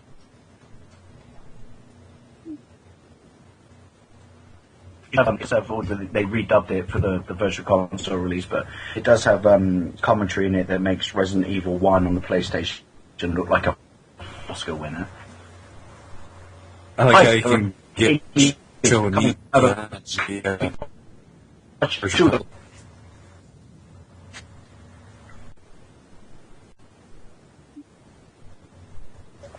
Next thought, which is Capcom. Give us new, good being the operative word here, Resident Evil game. Really? But how about you give the fans Mega Man Legends 3? I know, I'm friends with Ryan King. He's involved in the 10,000 Strong, and he still has a bit of hope that something will happen. I think Nintendo needs to take over the Mega Man franchise, really, like farm it out, license it out to Nintendo. Like, Sonic has been over to Nintendo almost primarily for a while now. Yeah. Well, they're pushing. I mean, I know it's still Sega that's making it, but they're pushing other companies' flagship characters more than theirs right now. To be perfectly honest, because right, there are Mario games, but if you look at the sheer volume of Sonic, or Sonic at the Olympics, or Sonic at the Winter Olympics, or Sonic fucking goes to the store to buy a fucking loaf of bread,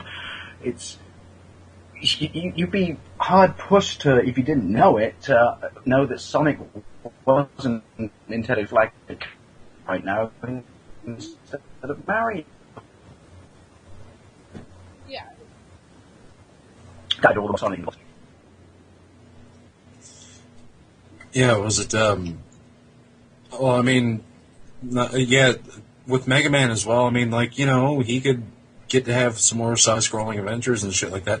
And then they could do other things, like the classic Castlevania. They could do that and, have that separate from, like, the new Castlevania, the more grown-up Castlevania that they're doing now. I say they take original NES game, keep it, not necessarily like Shovel Knight, make it do what, Capcom did with the Gradius and their Castlevania games, put it into And Mega 16-bit Man style. 9, But 10. yeah, let's say I want a Castlevania game that's 16-bit-ish. That would work Like for Symphony me. of the Night.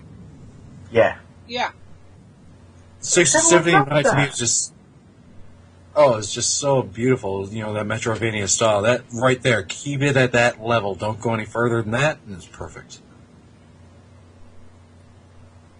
I actually play it on my Raspberry Pi at least once a week.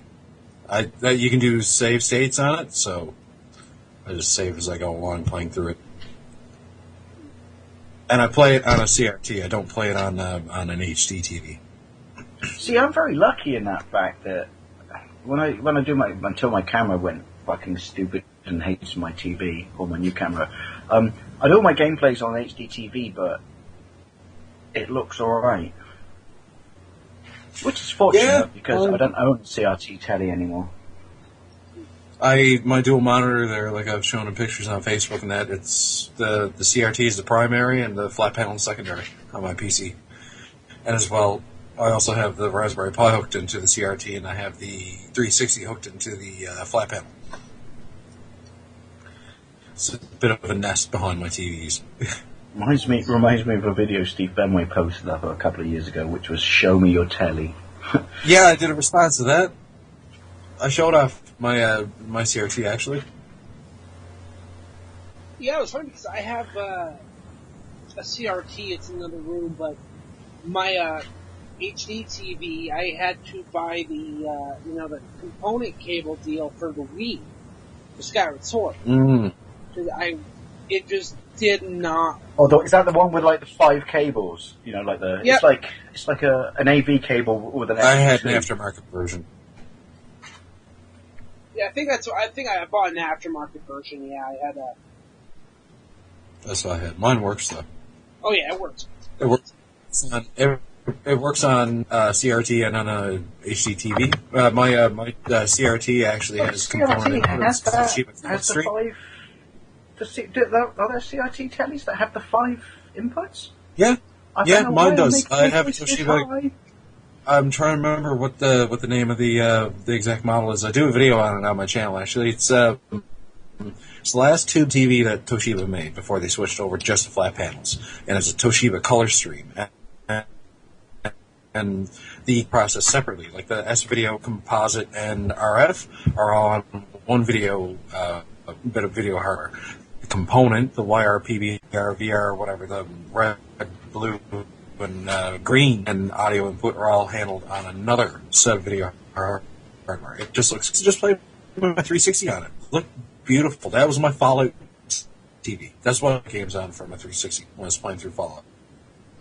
And it looked bloody lovely. I was using official Xbox 360 cables, the one that has a little switch on the side. Ever had in my family's house was the last CRT that Sony made, Sony Trinitron. It was such a good TV, and I remember my brother bought it off his mate and then gave it to my parents, and his mate, John Paul, which forever from this day onward would be "you thick idiot," paid something like 900 quid for this in the very early 2000s, and it was literally just before the Xbox 360 came out and everything went HD.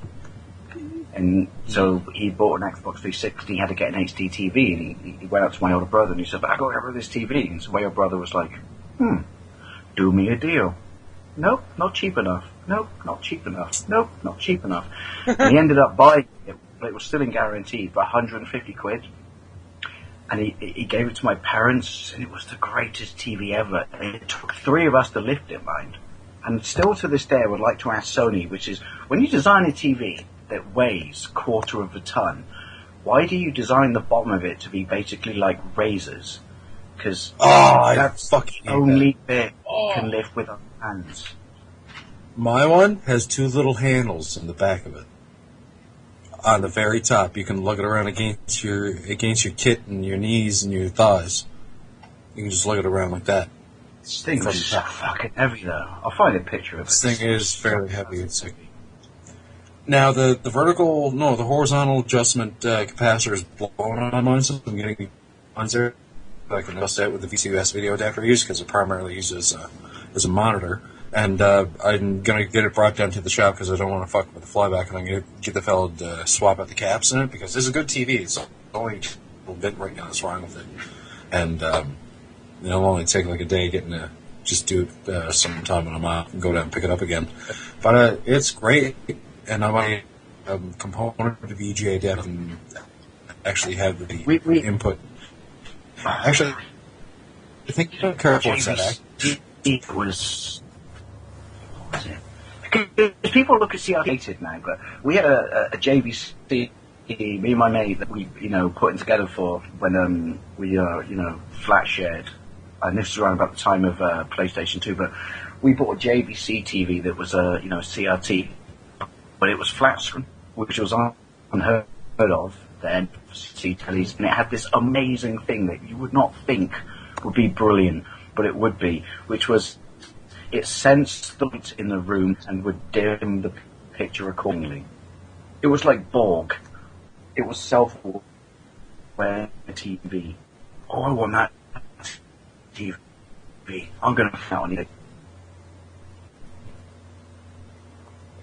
HD TV's great and everything, but it's me being old and farty, nostalgic, but there is definitely something about the old days.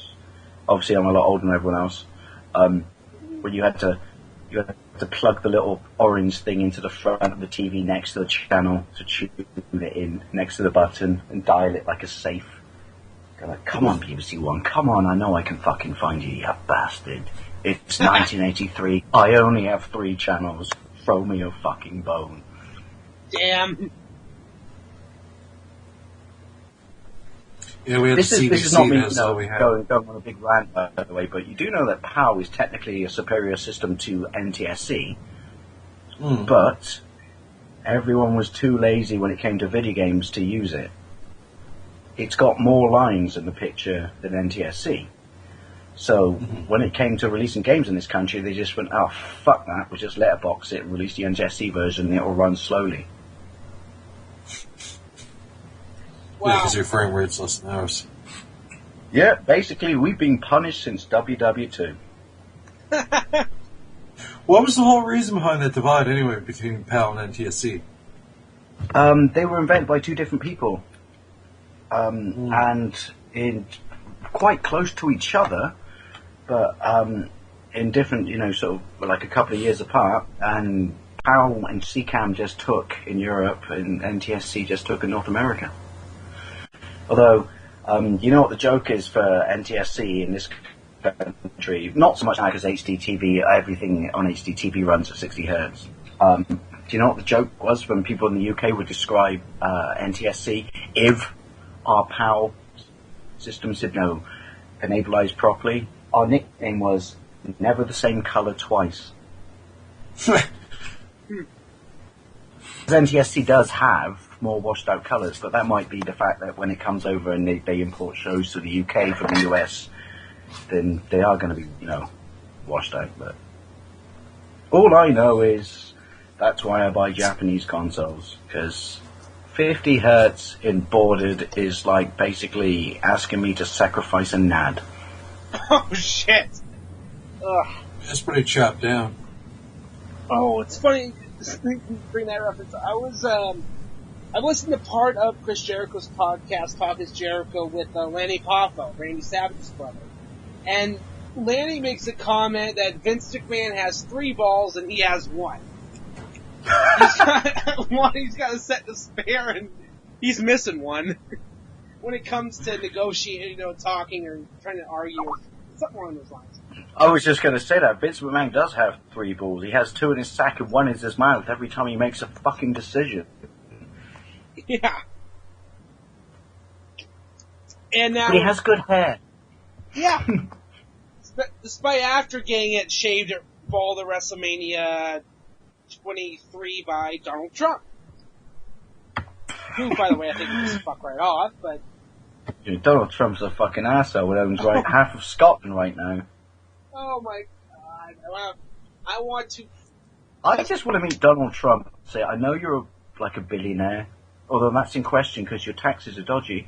I know you're a billionaire. I know you've done far more with your life than me, But right now, Mr. Trump, who has the better hair, me or you? It's me, isn't it? That too. I mean, good God. You can comb it any way. That's what I would say to you. Dude, you can comb it any way you want, but we all know you fucking lost it. Yeah. Yeah. His hair looks like whipped yogurt. Yeah. Good God. He looks like a Mr. Whippy from a McDonald's. In fact, if I ever saw him in public, I'd walk up with a giant plastic cherry and stick it on his head, and he'd go like, "What are you doing?" Just finishing the snack. All right. Oh my God.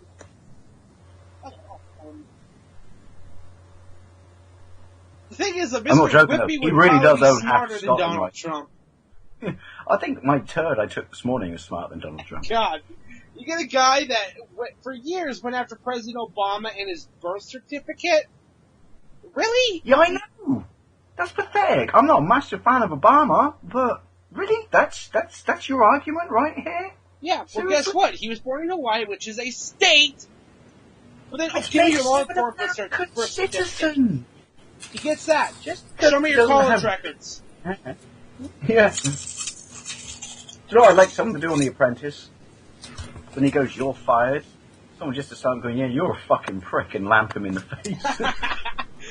I made the fucking joke that when on the Celebrity Apprentice, I think Goldberg was on one season, and I think Maria Kanellis and somebody else.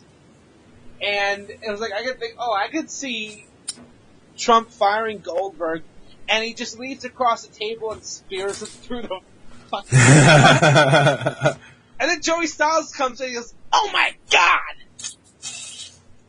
Do you know the UK equivalent of The Apprentice has Alan Sugar, who is Amstrad, and I wouldn't say a billionaire, a millionaire. But what always made me laugh, which is I would love to be one of the contestants when he goes, "You're fired," and I'd like to say, no, Mr. Sugar, hang on 1 second. First of all, your hair looks like pubes. Second of all, right, you released an 8-bit console against 16-bit computers, the Mega Drive and the SNES. You re-released your Amstrad without a keyboard. I'm sorry, you don't get to make business calls. I believe you are in fact the person who should be fired. Wow. Dumbass. Nice. Just brought. I can't believe that he's able to buy Sinclair, though. Really not. Yeah, well, that's because of Sinclair's stupid car thing.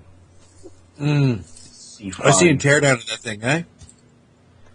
Oh, some God, people, there's some enthusiasts for it. Do you know there's a Sinclair 16-bit computer that's rare as rock? It's made by Amstrad, but it's rare as rocking horse shit. Wow. It's as powerful as an Atari ST. And I think there are only like 4 games made for it. Shit, that's way less limited than the Virtual Boy library. I'm trying to think now. Somebody said as well, I think Timex Sinclair games run on ZX. Yeah, but they were not the other way around, though. European games don't run on Timex Sinclair. But then that's on my list of holy grails, because if I had a Timex Sinclair in this country, I'm pretty sure I could turn water into wine and float 6 inches above the sea. Nice. Nick, I'm old. Yeah. You just delve through my older videos and look at my Spectrum videos and just understand that in this country the Spectrum was just the greatest gaming machine ever. Because it's affordable. Basically. Sorry, right? Wasn't that what you played Roadrunner on? Yeah. Yeah, the ZX Spectrum, nice. It's really, really limited, but they just, the people who programmed for it loved it so much and just did so many things outside of the box to get like arcade games on it and stuff. People even program copies. The version of Chase HQ on that game is the best version, period, over any, PC Engine, NES, Master System, Atari ST, Amiga. The best version of Chase HQ is on ZX Spectrum. Nice. It's black and white, or monochromic, but it's that little box. Oh, I want to be buried with mine. I want to get my hands on a Specky and get a little MP3 player loaded up. You can do the SD I had a card big mod, 20, by the way. Yeah, I may do that. I grew up with a Commodore VIC-20. That's what we had, and then I upgraded to a Tandy 1000 RL. Did the VIC-20 have the slot on the back like the Commodore 64 where you could actually plug in cartridges? Yep. That's what we had growing up. We had like 6 of them. It was not too bad. There were like those text-based games, and this one we had Home Babysitter, and there's another one that Alley Cat game was on it, and you can get like Pac-Man shit like that. It was about, when I really look at gameplay side by side, it was about like a BBC Micro. I thought it was slightly more powerful than that. Oh yeah, no, I just mean like graphically, like the games looked a lot the same. Because as you understand, as a Spectrum lover, that the BBC Micro after the Commodore 64 was my big enemy. Isn't Benway big, like the Acorn game stuff, like the Electron? Yeah, the Acorn is the knockdown version of the Micro. BBC. If you want to see an amazing movie, and it's on YouTube in its entirety, this is what makes me laugh about copyright. Micromen is amazing. I love it. I watch it at least once a month. Watch Micromen. It's the history of British computers and how they existed and why they fought and competed against each other. Because people forget this, and it's not many things I can be proud of in this country, but people forget that in the early 80s, the United Kingdom was the biggest manufacturer of computers in the world, over Japan, over everyone. Mm-hmm. And then all of a sudden we woke up one day and just went, let's stop being innovative and being boring shit and just make soap operas that we can sell to the rest of the world. Oh, and Doctor Who. And Doctor Who. We'll just ride the coattails of Doctor Who for the rest of our lives. Hashtag, did you see my picture of my sonic screwdriver picture, though? I saw that. Hashtag Dave the Next Doctor. Nice. Here you go. Sexy. My mate at work looked at me and just said, why are you fucking buying that? I went, why not? He goes, what does it do? I went, it does this. It does this? And? What more does it need to do? What do you fucking want from it? Now you go home and you put your Game of Thrones box set in, and I'll sit at home and wave my sonic screwdriver around and be happy. Alright? Just don't put out your eye. I can, but it looks like a hearing aid. Looks like I should check my ears with it. I love Doctor Who. We don't give the world much. We gave you the ZX Spectrum in Doctor Who. You're welcome. Gents, shall we wrap this up? Yeah. I feel we've waffled. I've had a massive amount of fun tonight, I'm not going to lie. Welcome back next week, Mr. Burhan, but I have enjoyed it tonight as well. Yeah, we pretty much, Why did he miss tonight's show? Because he's got to get up early. Because you'll back me up on this, Nick. Last time I checked, the bloke doesn't fucking sleep. Yeah, it seems like he doesn't fucking sleep. It's ridiculous. But... He reminds me of Rob Lowe's character in Thank You for Smoking, the agent. And he's like up in the middle of the night, he calls buddy, and he's just like, man, when do you ever sleep? On Sundays. It's good he's got a day allocated. I like to think that Burr has a bat leaf somewhere where he hangs upside down.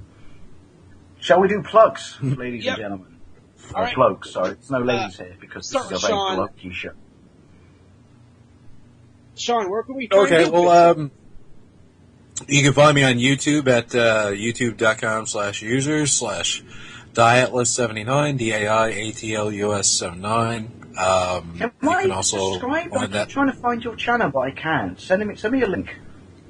Well, I will. So I can share the love. So I can share the HIV. Sorry, people. You have Dave's golden life is give the AIDS back to the monkeys. That was a really bad joke. I do apologise, but slightly quite funny.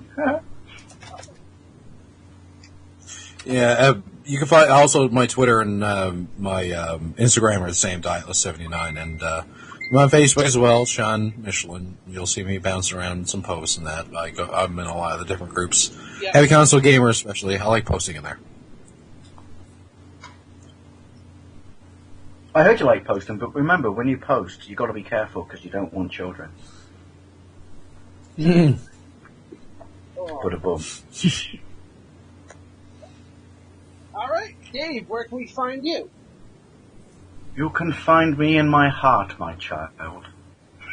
Sorry. You can find me on Lawn Boys post 1975 on YouTube if you like retro games and shit like that. And quite frankly, right now, any random bollocks, come and check me out. You can find me on Facebook. It's Lawn Boys space post. Yeah, you don't have to go right now on Facebook. Got rid of it because I didn't know you have to. So yeah, awesome. I had to put space between post and Lawn Boys, but I kind of like it because I don't like. I got no problem with being me, but I don't know. This sounds really arrogant now, but kind of like the fact that Lawn Boys is kind of what I'm recognised for. So I'd rather be that, if that makes sense. Oh, and Nick, will you be a guest this Wednesday? I will. Sweet, sexy. It's a show about nothing. And I really do need to talk to Burhan about this because if you read this every time he posts it up on Facebook, it goes, "It's a really big show." No, Burhan, that's not what I asked you to call it. I asked you to call it, "It's a really big shoe." You got it wrong. And that'll be awesome if you can come on. And also, Sean, you're more than welcome to come on. Oh yeah, I gotta check my schedule this week. I forgot to take a copy of it with me from work. I'm gonna give you guys. The deal is this, people. It's just have some ideas in your head, kind of like tonight, really. Hey, we just done a dress rehearsal. Like tonight, just it's about nothing apart from what's on your mind. That's why it's called a show about nothing. Trying to keep Don't sue me, Jerry Seinfeld. Trying to keep it towards games, but obviously podcast tangent go hand in hand like Fat on Honey Boo Boo's mother. Yeah. God. You try not to Jabba the Hutt's sister. Night, but you just can't help yourself. Oh my god. I think I can sum up tonight's evening. Mr. Nick, you ready? Yep. Twins, Basil. Twins. Job done. Yeah. Job done. Alright, I gotta do a lot of plugging here. You can actually find Cole over at Cole Annoying Knob on Twitter, and if I'm wrong on that, which I don't think I am, but if I am, I'll just link all the stuff down below. He's also on the Hey Listen Gaming Podcast. That is on hiatus right now. We're waiting on Zach CRPG's computer. Either his or Cole's. I'll be a guest. Yeah, we'll have to get you guys on at some point once we get back into it. Look at me, I'm such a whore. Yeah. Not as bad as the whole $12 in my ass and I'll dance for you, bitch. Yep. But you can find that over on Pete's Game Room Forum. It's got its own little dedicated sub-forum. You can find Burhan at nerdgenius.com. You can find him on Michael Burhan Facebook. Same thing. Burhan and the Boy. Burhan and the Boy every Wednesday night. You can find me, Dave, Burhan, and Brandon Ligon on Slamcast every Friday night. So, go check out Burhan's Nerd Genius YouTube channel, all that. I'm still waiting on him to put up the WWE 2K15 review, by the way. I'm still waiting on that. I keep bugging his ass on it. I know, it's like... Because I put it on the 360. I want to see what it fucking looks like next gen. Yeah, it looks pretty fucking good. Oh, here were the plugs. I completely lost my fucking train of thought. Oh, I got gameplay shirts. We still need to have, by the way, a Mario Kart 8 race. Yes. I got gameplay shirts. Yep. On teespring.com/I got gameplay shirts. We have, do I have it up right now? 11 days left. We need 58 more to actually print these motherfuckers. So, you will not get charged unless we meet our reserve. How much money would it cost me if I buy 58? In the UK, I think it's like $10 in the UK, right? Like 15 everywhere else. 500 quid. Fuck. Yeah. So, yeah, spread the That's link. half my paycheck.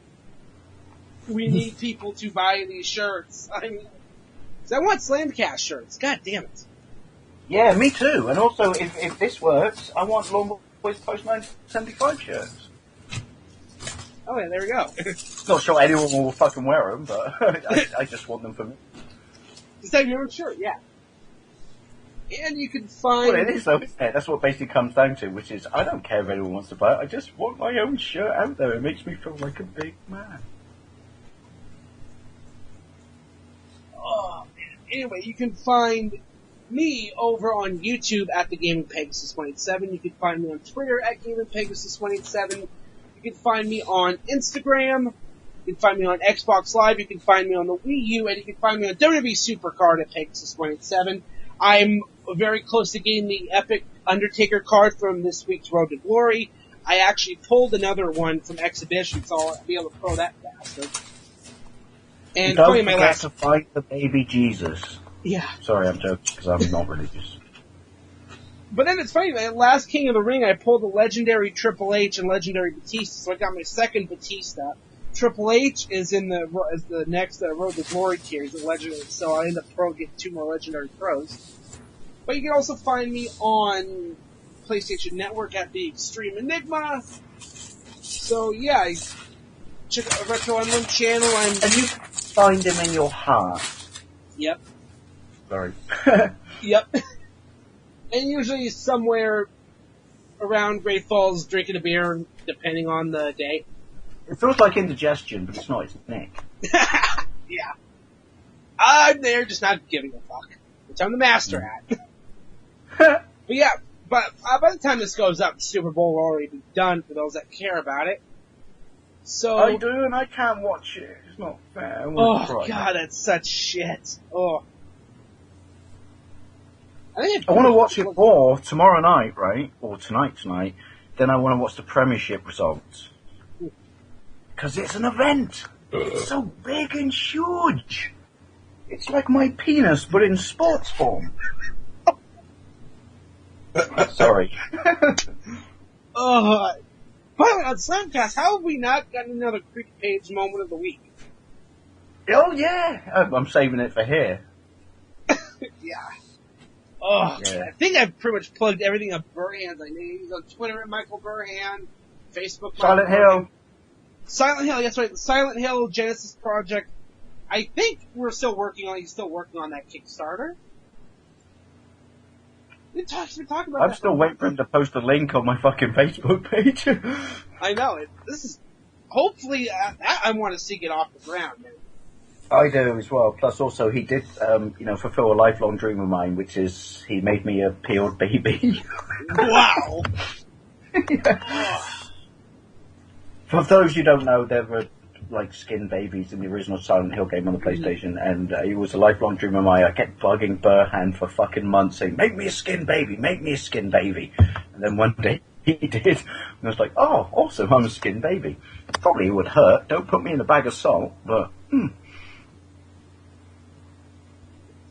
Yes. Plus, Nick, I think we're forgetting that he's got lovely brown eyes and wonderful eyelashes. Yep. Yes, he does. The man that never sleeps. Although I think he's sleeping right now because he's got a filming to do in the morning.